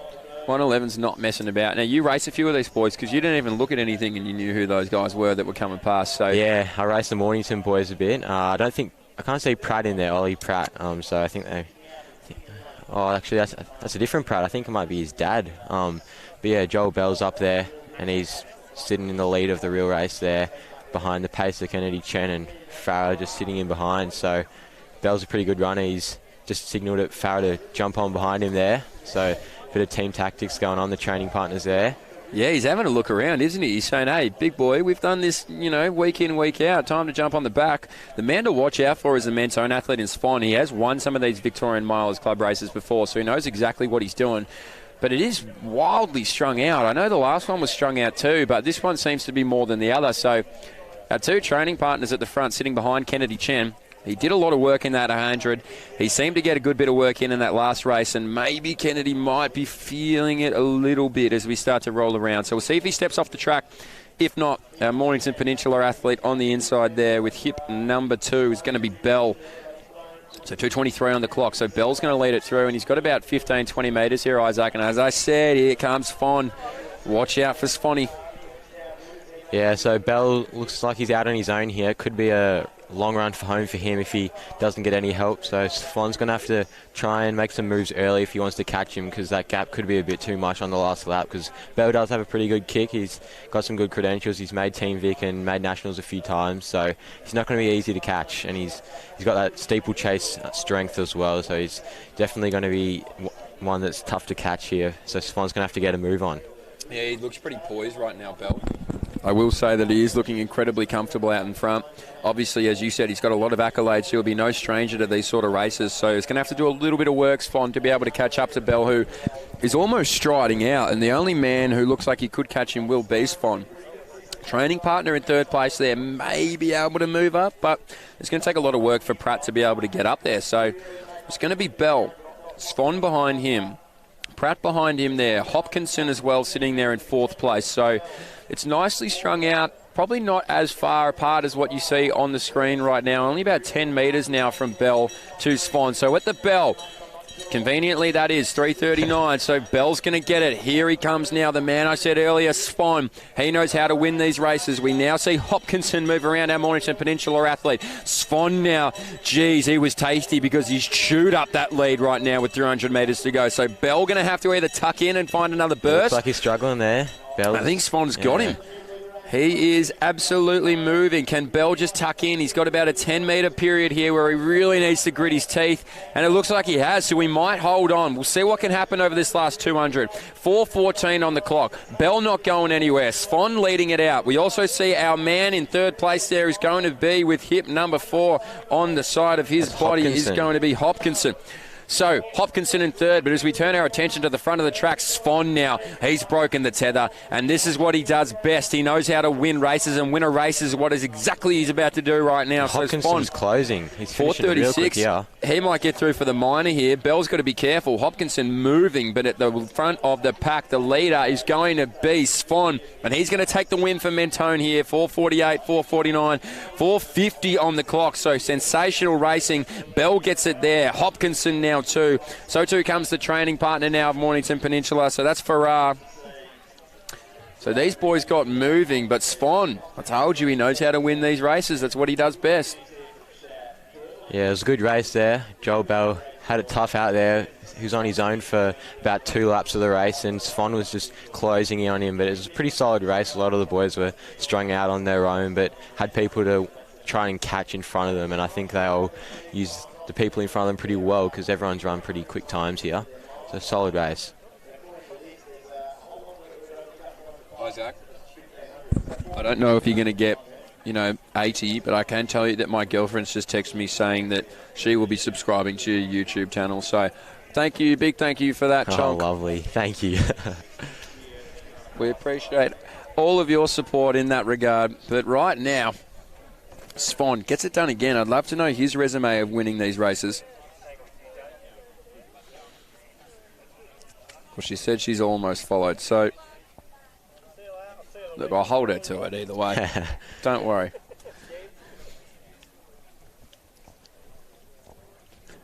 Big field here, 17 runners on the start list. Holy smokes. How do you go reading out the abbreviations of these clubs? Do you reckon you get them all? Well, I can tell a few. There's a few that I have no clue, to be honest, but I can recognise some of the bigger clubs. I'll tell you what, it takes a bit of learning.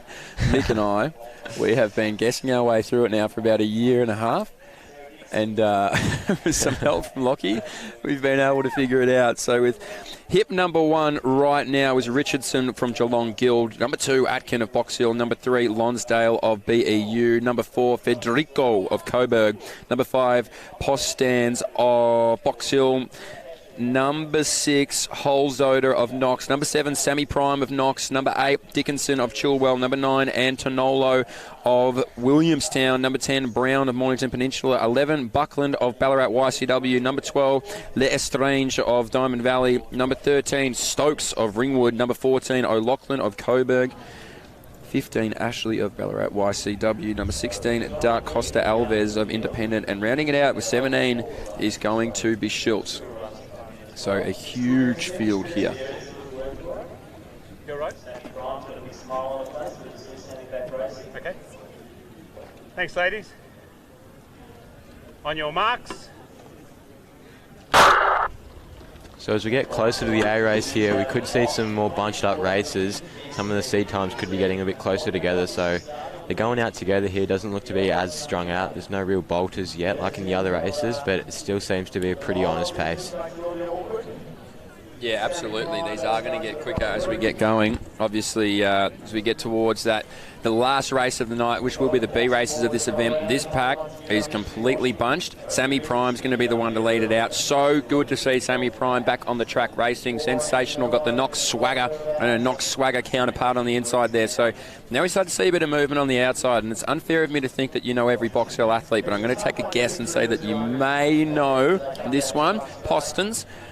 Yes, I do. I've seen her around the training, so could be a win for the SAS stable here. Steve would be happy with that, and I think he'd be happy that she's going out in the front, being aggressive. That's what he told me to do today, be aggressive, so he'll be pretty happy here.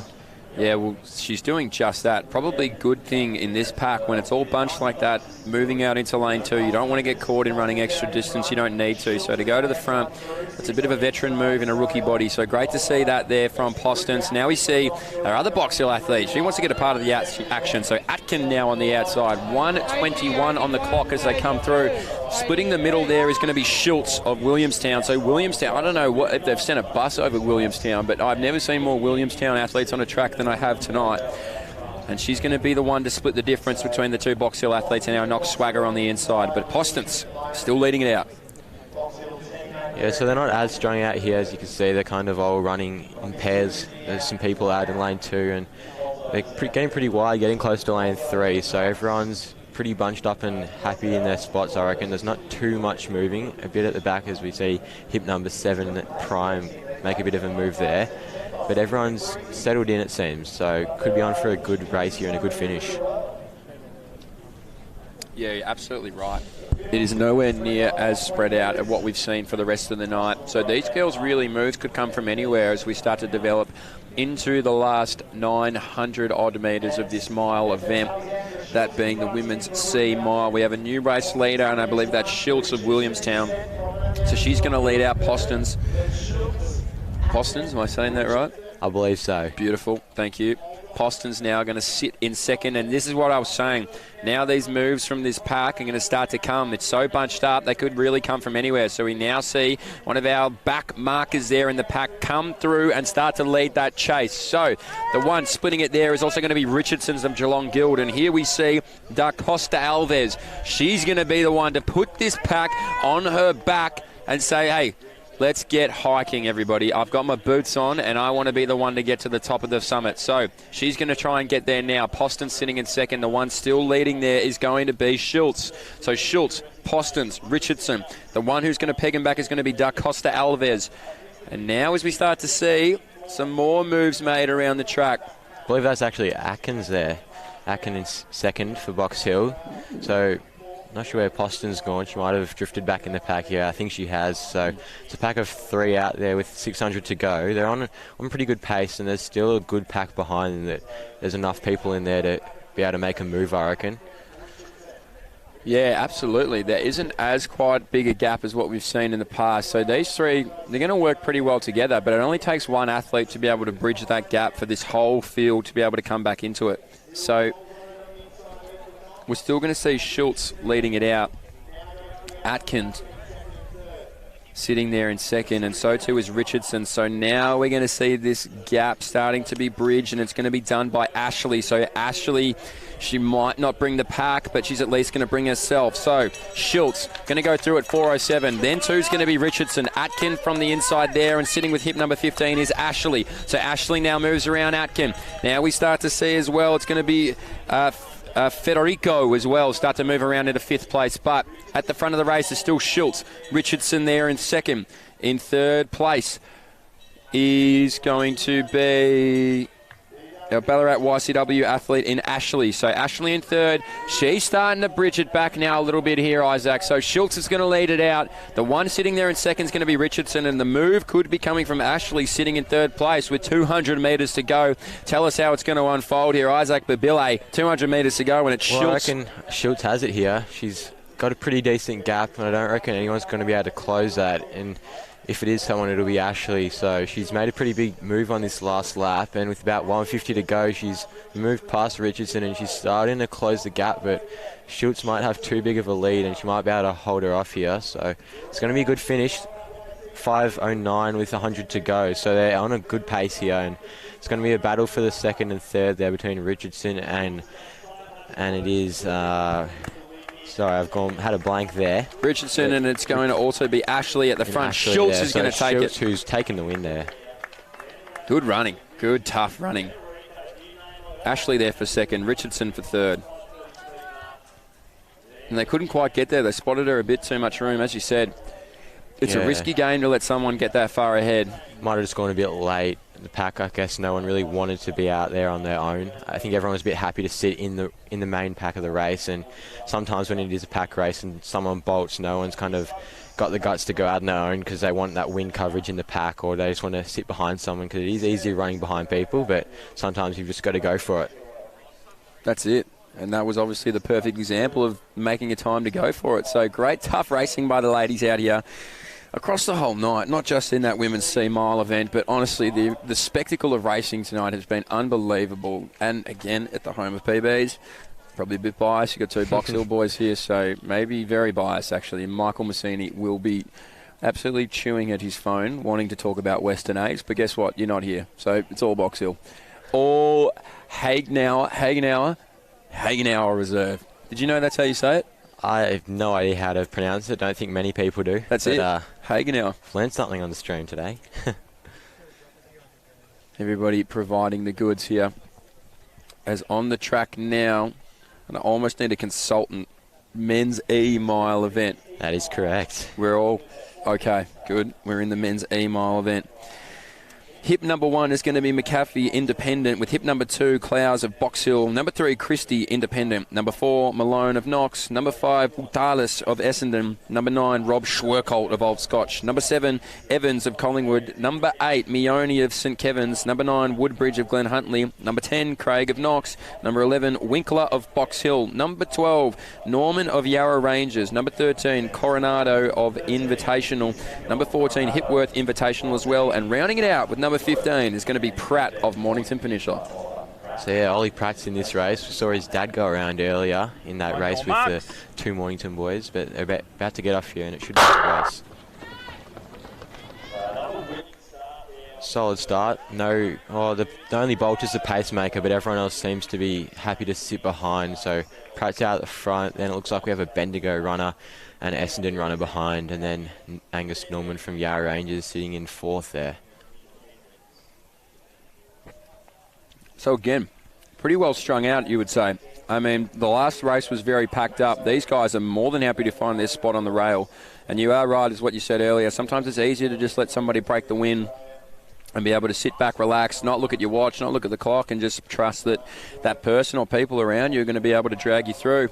Other people don't like doing that. We've got Scotty Benedict out there again, leading us through from the Stephen Deneen stables, the Deneen runners. Shout out to all Deneen runners watching along. And to Steve and Mel Deneen, hello and good evening. Scotty Benedict doing absolute wonders at the front.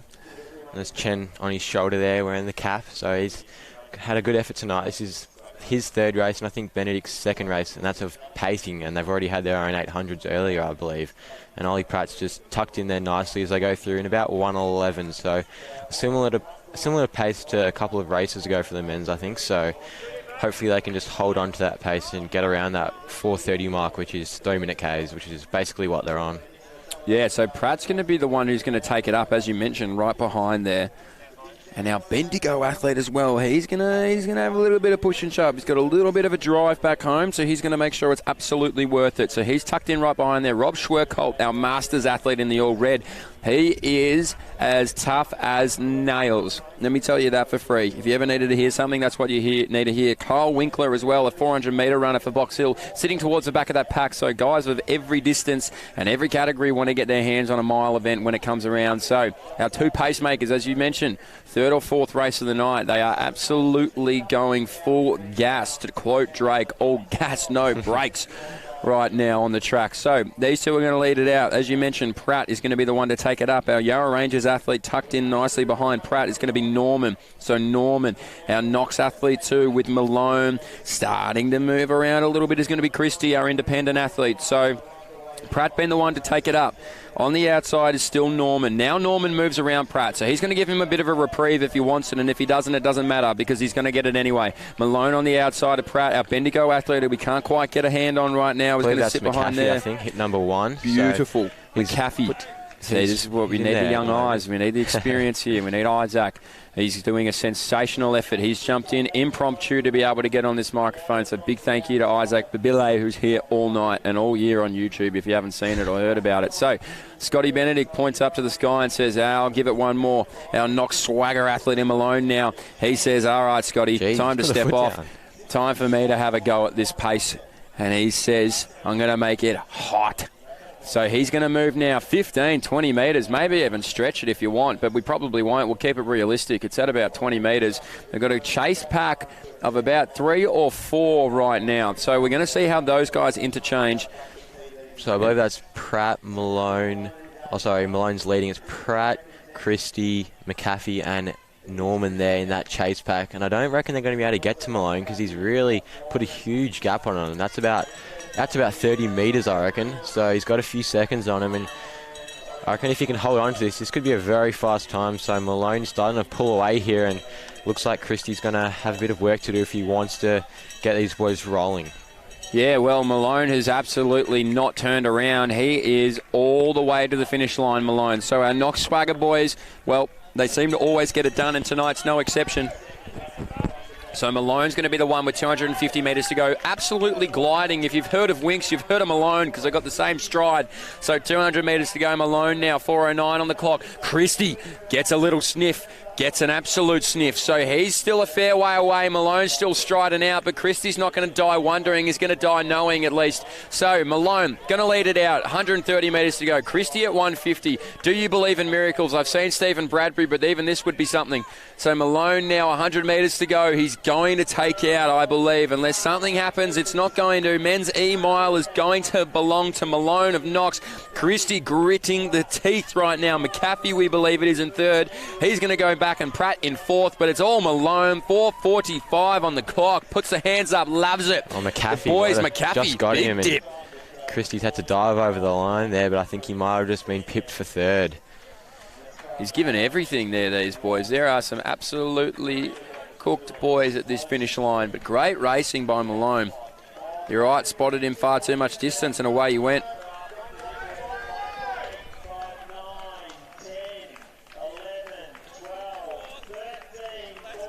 Ooh, good finish there as well.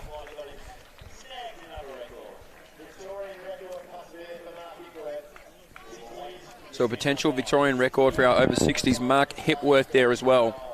Home of PB. I mean, really, not just PB's records, world, national, state, whatever you want. We've got it all here at Hagenauer Reserve. Yeah, everyone just seems to run fast here. Lane one's just a bit of magic. Well, we see we've painted 4 lanes, so, I mean, that's just going to really pop out at you. We'll read through the list here of the men's D mile, and I'll try and do it in time. So, hip number 1, we've got Sprunt of Chilwell. Number 2, we've got Koramatasu of Melbourne University. Number 3, Johnson of Eureka. Number 4, Hawks of Independent. Number 5, Horan Independent. Number 6, Barnes of Diamond Valley. Number 7, Tikel of, I'm not sure, SSSBE. We will learn that one. Number 8, Terrace of Mornington Peninsula. Number 9, Giacumis of Independent. Number 10, Michelle of Independent. Number 11, Chan of Melbourne University. Number 12, Chandler of Eureka.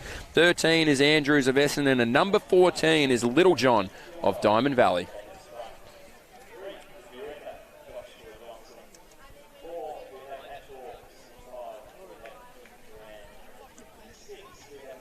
So as I said earlier, we could be seeing some more bunched up races as we get to the quicker stuff. A lot of the seed times are a bit more compacted, they're closer together, so we could see a pretty bunched race here, and it could be a bit rough early on, but hopefully the boys can just get out and get into a good single file or maybe in a paired line and just get on with things and not worry about jostling and elbowing each other, because sometimes that can really disrupt races and affect the times you're on. On your marks. And Scott Benedict is going again. He's even got that Usain Bolt hands. He's wanted to get to the front that desperately. So we'd love to see that commitment from the pacemakers. Scott Benedict, well, he's just about paced every mile, I reckon, apart from the Victorian Mile Championships themselves. So Scott Benedict is going to lead these boys out. We'll let them sort themselves out. A big contingent of Mornington Peninsula. Isaac, I have to ask you, still as a junior athlete, Mornington Peninsula, are they a little bit like GWS? They have a great big sound. Yeah, they do. they've got a pretty big distance squad down there, I believe. Kids about my age, so in the under-17s and under-16s, they've got a lot of them. And as you can see, they've got one of their athletes up at the front there, and then an independent athlete and the Aero Swift singlet tucked in there. And also in the blue singlet, one of my training partners, Finn Horan. So he had a big run at the last milers. He went out and hit the front early and tried to pull away. And as you can see, he's just tucked in. So I don't think he held on for the win in that last milers. So maybe he's trying some different tactics here.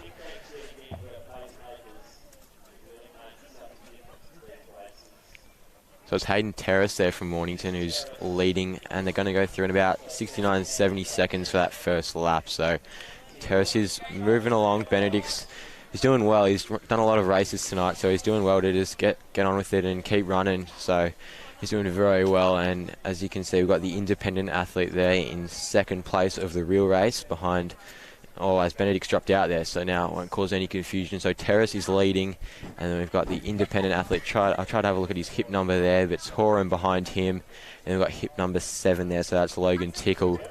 And then I can't see the hip number of the next athlete, but he looks to be an independent one as well. So a few independent athletes tonight, which is a good thing. We've got new athletes coming into the running community, as we see there. Terrace just almost trip on the rail there. He had a bit of a wobble, but we can see he's just got a bit of a gap at the moment. So Horan's starting to move wide, and it looks like he's going to be going for the pass here on that athlete in second place. And he might try and close the gap, because I reckon our coach Steve would have let him know that he needs to close that gap as he went past the SAS bend there. So it's still Terrace out at the front though.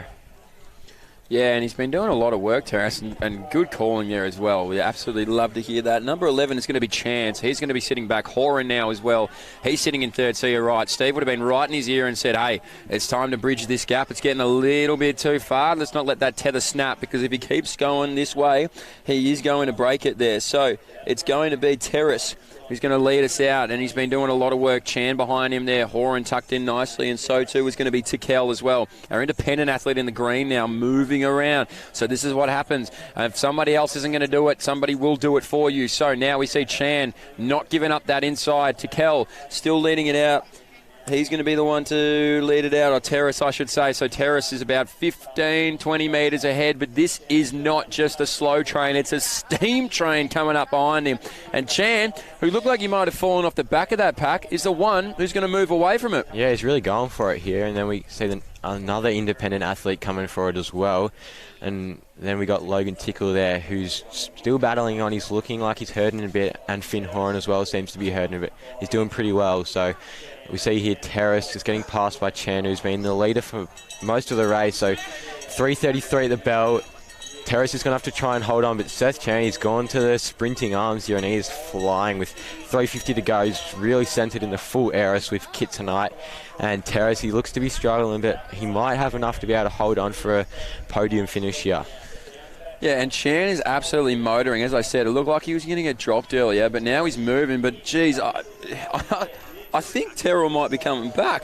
Yeah, I think Terrace is absolutely moving right now. So Terrace, he wasn't happy with coming second. He wants the win. He dropped back, the tether broke, and he absolutely repaired it. He's actually done DIY. He's gone to bloody Bunnings Warehouse on his way to the final 200 here. So Terrace behind Chan. Chan thought he had it. Terrace now coming right up on his shoulder. So let's see what Chan has within him right now. With 100 metres to go, it's going to be Chan on the inside. Chan on the inside, Terrace on the outside. I reckon he's got him. He's broken him right now. Terrace is going to move right around Chan. And it's going to be Terrace who takes the win here. Thought he was done, thought he was over, and he's won it. He's won in 4:39, so just a sub 4:40 there. Very gutsy run from him. He took the lead early on when Benedict dropped out, and he's held on for the win there. So a brilliant run from him. As we said, the runners coming through. Could have everyone under the 5-minute mark here, and it looks like I think we will. So very solid racing in the men's D race of the mile. So everyone under the 5-minute barrier, which is awesome.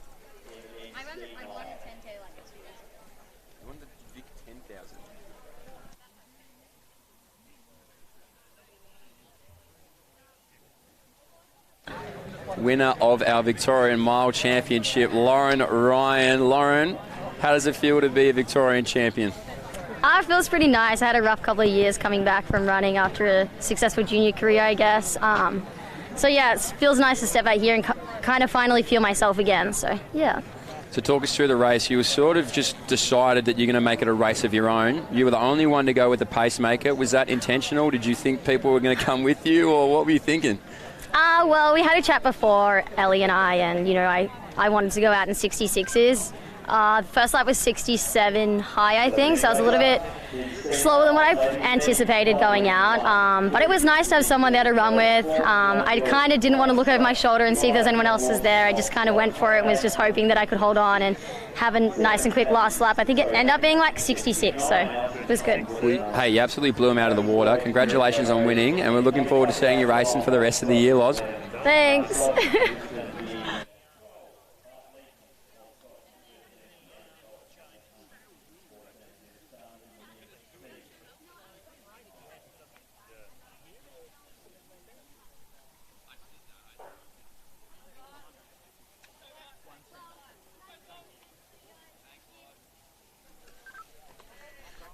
So Lauren Ryan there, those are all of our winners of the Victorian Championships that we have seen across.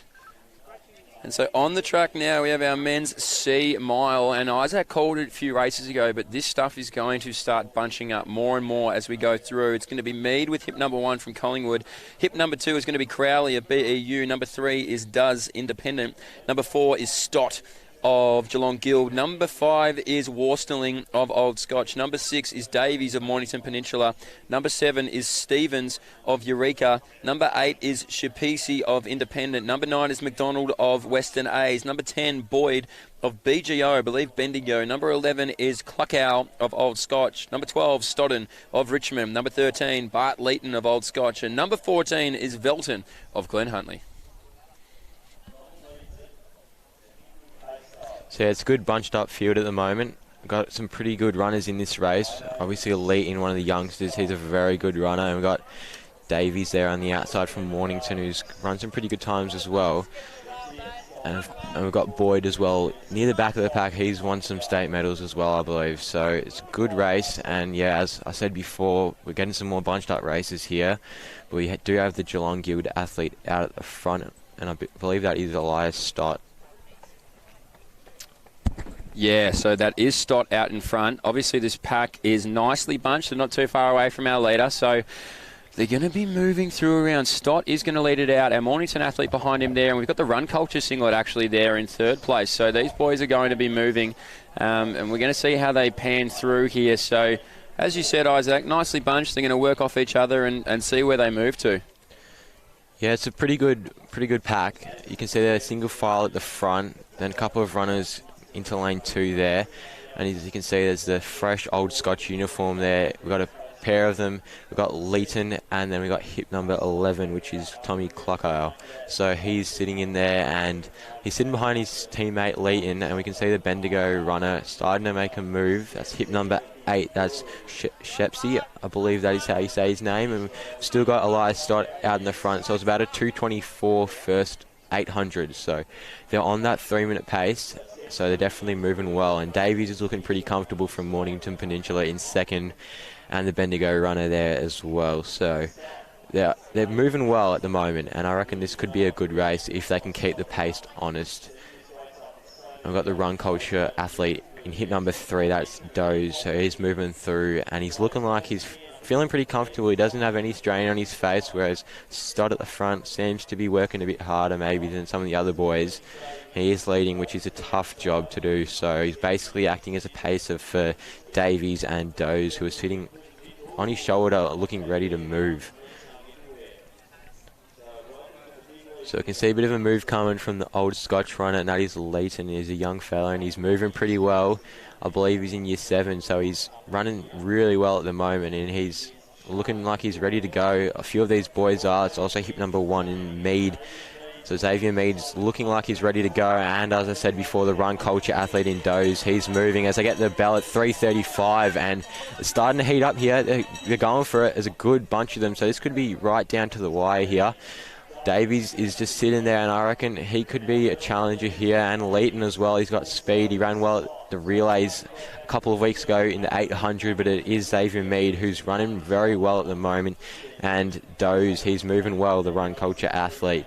So we've got a good race on our hands. Some boys are trying to come through the back. That's Harrison Boyd there, the Bendigo runner, who's got the long strides, and he's really starting to make a big move. 4:06 with 200 to go. So this could be a very fast race here. This will be sub 4:40, I believe. So they're doing well. And yeah, Harrison Boyd makes the move on Xavier Mead, and he has made a big move on this last lap. He's absolutely flying with 100 to go. 4:23. This is going to be quick. Can they get under the 4:40? Mead's not done though, and Kai Davies is making a big move. Geez, look at this. Boyd, who's it going to be? And it's going to be Boyd, holds off Davies, 4:36. That's a great time. So some great running. That was a quick last lap, about a 62 there. So they definitely got moving. Boyd would have been quicker because he wasn't right up at the front there. So a very, very solid race there. And I believe everyone under the 5-minute mark again here. Can we get this Glenn Huntley man under? Yes, we will. So very solid racing here. They're starting to get some quick times. The times are just going down. We've got the women's B and men's B to go, so we've got some quality racing here. Don't know if any of you even realised that I was gone, to be honest. Isaac did that good a job. Don't do too good a job. It's taken me a few races to warm up to it, so I'm enjoying it now. Got the gist of it, learning from you, Mitch. Well, what do you reckon? You reckon you can call these names on the start line in front of us? Yeah, I'll give it a go. There aren't too many long names in there, which is a good thing. So in hip number 1, we have Sophie Westcott, one of the SAS runners. She's been in good form. In hip number 2, we have Madeline Laven. Number 3, Orla Shackloff. 4, Jessie Main. 5, Abby Goldsworthy. 6, Louise Tyne, another SAS athlete. 7, Rachel White. 8, Saskia Lloyd. 9, Nisa Males. 10, Matilda Strugnall. In 11, we have Seabold. In 12, we have Hickey. 13, we have Kroll. 14, Baker. 15, Sophie Coltish, and 16, Cushy Diol, one of the Diols back out there again. So it should be a good race. Got a few Box Hill runners in here, as usual, at a Milers Club, especially when it's down at Box Hill. So it should be a good race. Some good athletes in here. Got Jazz Yell getting a good photo of them on the start line. Always taking good photos, Jazz. So should be on for a good race here, and I reckon we're going to be ready to go soon. They're in the starters' hands, it seems. On your marks. Yeah, well, for having a go, you absolutely smashed that out of the park, Isaac. So, as you mentioned, we do have our women's B mile event underway, and I know, geez, you're all over it. We see all the SAS athletes, which is fantastic to see. And so these girls are going to try and sort it out early. Did I see when you're leading it out there? I believe that's Strugnall. I think that's... Is that Westcott on the inside? Yeah, well, that's Coltish there on the outside of Westcott, so... She seems to be happy to be in the lead, Westcott, but Coltish is just... She doesn't want to drop in, but she's happy to be up at the front, so she's out of the trouble, and then Strugnall's behind her, and got a good pack bunched up behind them.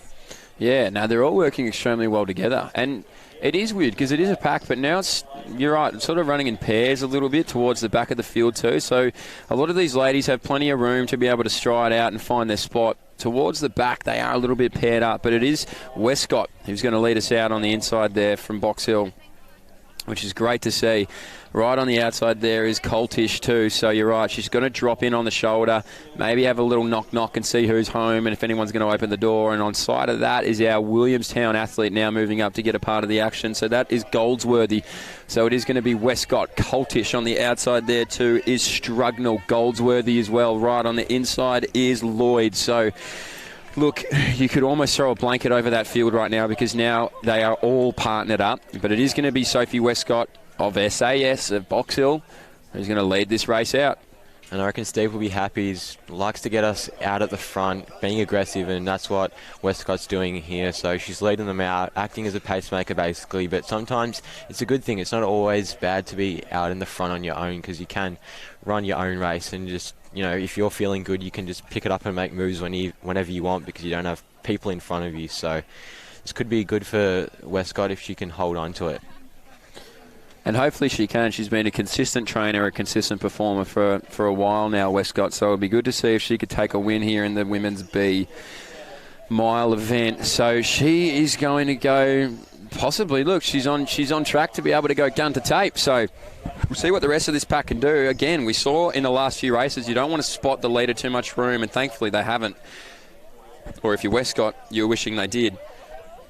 So Coltish on the outside, dropping in on the shoulder. Strugnall too. This pack becomes a little bit bigger. Main as well, and so too is Laven. So about 2:36 at the bell there. So they're running at a good pace at the moment, and this could be a pretty quick run if they can hold on to it and close in a fast last lap, which is very possible when you got a pack like this and you got people to push you.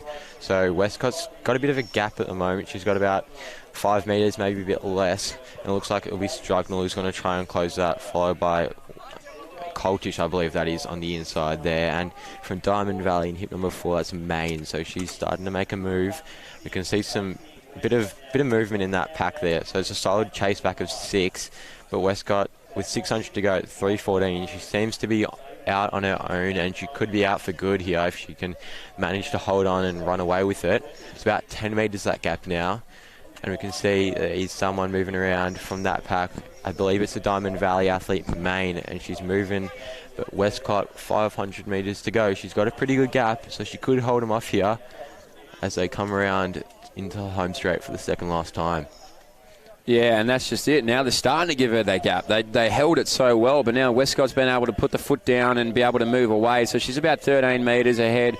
The only one who might be able to move with them will be Main, or just Main, I believe that is from Diamond Valley. So it's going to be Sophie Westcott who's going to lead it through with 400 metres to go. Main now starting to launch her assault onto this win for the women's B mile 800. Westcott done all the work. Main being the one who had the beneficiary of being at the back of that pack and now moving through. And you would say it's going to be a race in 2 with 300 metres to go. So Westcott, Main. Westcott still remaining strong. She's 5 metres ahead of Main, but Main now starts to move. She starts to get the stride moving with 250 to go. The last time on the back straight. Feel the magic of Box Hill back straight, because it gets people moving. We might see a slingshot from Main off this last 200 metres. Westcott done so much work.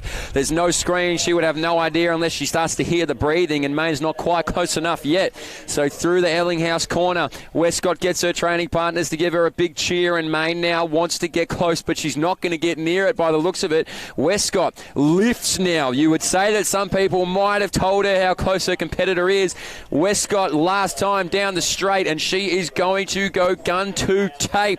Sophie Westcott right now running down. We've got 5 minutes on the clock, so it's a pretty fast time. She's going to be stoked with that. Well done to Westcott. She's going to take the win of the B women's mile event in 5:07. Main there for second, and for third place, absolutely flying through, was our Diamond Valley athlete in Laven. So Laven comes through for third. Now we see Coltish, and we start to see the rest of our field, but Westcott, Isaac, gun to tape.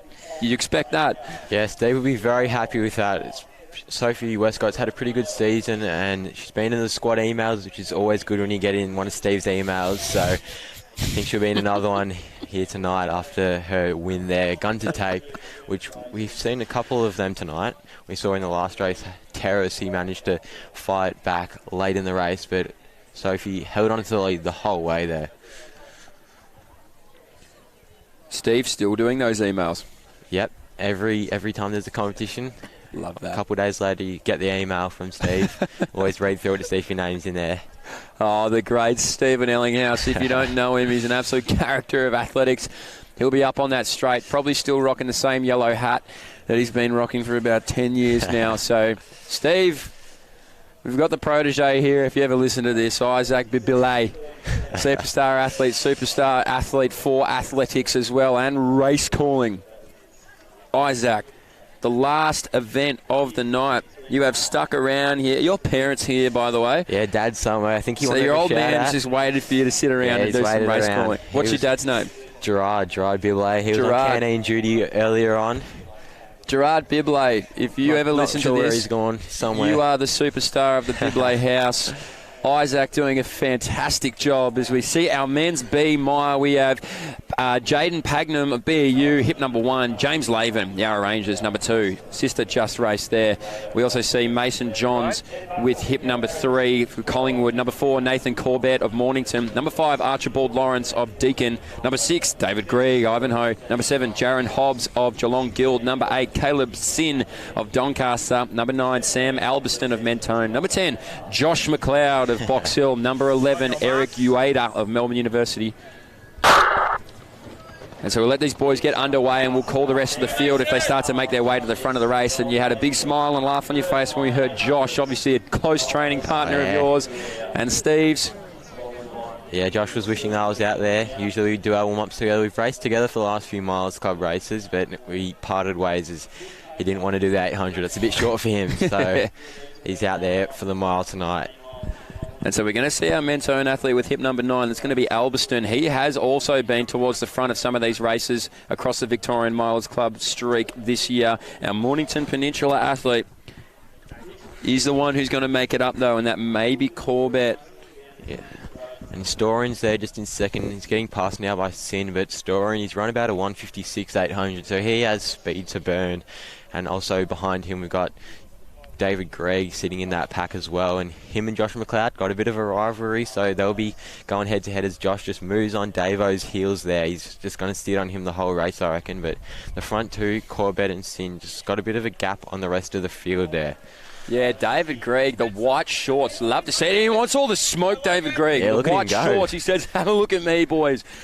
He's an old Trinity grammarian, as too is Josh, so we'd love to see some Trinity boys. But Davey, he says, hey, I've had enough of this. I want to get a piece of the big boy action. So he lets his hair do the talking for him, David Gregg, tucks the arms in, and he's going to be the one to pull this pack through. So, hey, if Josh and him have a bit of a rivalry, they're going to want to get moving in this men's B-mile event. It is our Doncaster athlete leading it out, though, another Rafael Nadal-styled headband there for Doncaster. So he's about 5 metres ahead. David Gregg has single-handedly pulled the rest of this pack back into this race, and he's not satisfied because he wants to be in second. Hell, he probably wants to be in first. Our Glen Huntley athlete tucked in nicely behind David Gregg there. Janetsky there, one of my mates. He's got rid of the mullet. He had it flowing, and he's maybe tried to go with a more aerodynamic cut here.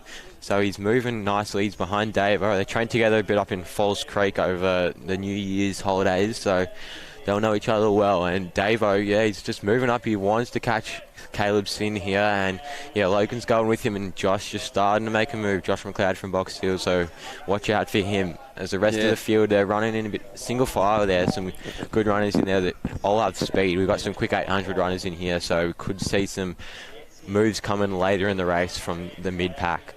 Yeah, and I'd say look out for Logan Janetsky. He is one of the better racers in this field, but he's tucked right in behind David. So David Gregg is going to put this field on his back and try and taste down Sin. 2:43 on the clock right now. So Sin's been doing a lot of the early work. The field has been starting to get broken up.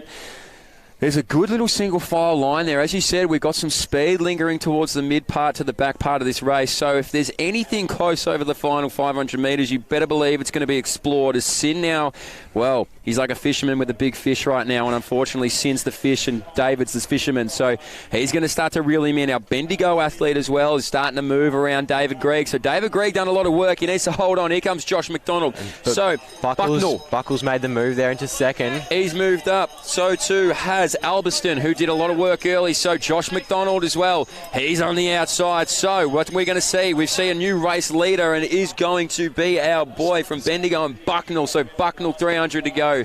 He's going to extend the lead. Sin now, what do you think? Has he got it in him or not? Oh, I reckon he's going to have to fight real hard. He looks to be hurt, and he's having a few looks over his shoulder, and he's getting past here. McLeod, he's going for it. And we've got hip number 9 there, I believe that is Albertson. He's starting to move, but it's Buckle who's really going for it. And McLeod, he's going to have to make some moves here, but I reckon he'll be happy if he can beat Davo here. And we can see Laven starting to make some long strides. He's starting to have a close look the at gap this. there. These boys are not waiting around. They go straight past him. It's like he's standing still, and these boys are on the bloody treadmill. So off they go now. Can Josh close it out for Box Hill? On the outside there, too, is Laven. So Laven, McLeod on the inside is going to be Alberston. Laven, he's going to do it. He grits the teeth, and he moves his way through the all-black 4:17, 18 on the clock. Josh now through. Alberston as well. Sin comes through. Great racing, but Laven bided his time well. Well done there by Josh as well. McLeod looked sensational. Sin did a lot of work. The rest of these boys come through. Our Knox man, he was flying. He was a way back, but he started to come through the pack late. He's got speed. Logan there just faded a bit, but he was up there, and everyone was pretty gutsy early on. Everyone was going for it. Wasn't afraid to go for the pace. put the field on his back to bring him back into it, and he should put his head up. His chin Davo up should get high. a few thanks, I reckon. He's wandering off at the moment, but he's a very good race. No considering beers he had because a lot these of work boys to look do. a bit young, but they definitely owe him a few Cokes from Macca's, I would say. Yeah, that's true. So well done to these boys. It has been taken out there by Laven, and that is our final event of the evening. A big, big, big thank you to Isaac Babile for jumping in. It's been awesome. Sensational, everybody. I hope you have all jumped on and followed his YouTube channel. He's doing sensational work, and at the same time, he's running some pretty quick times. So, Isaac, thank you for helping me out and helping Lockie out, and Athletics Exclusive for jumping on tonight. A big thank you to Lockie as well for putting this all together, and all of the volunteers as per usual. Athletics Victoria, parents, family, friends, girlfriends, brothers, whoever came, a big thank you for coming down tonight for meet number 4 of Victorian Milers Club. Thanks for having me, Mitch. Always a pleasure.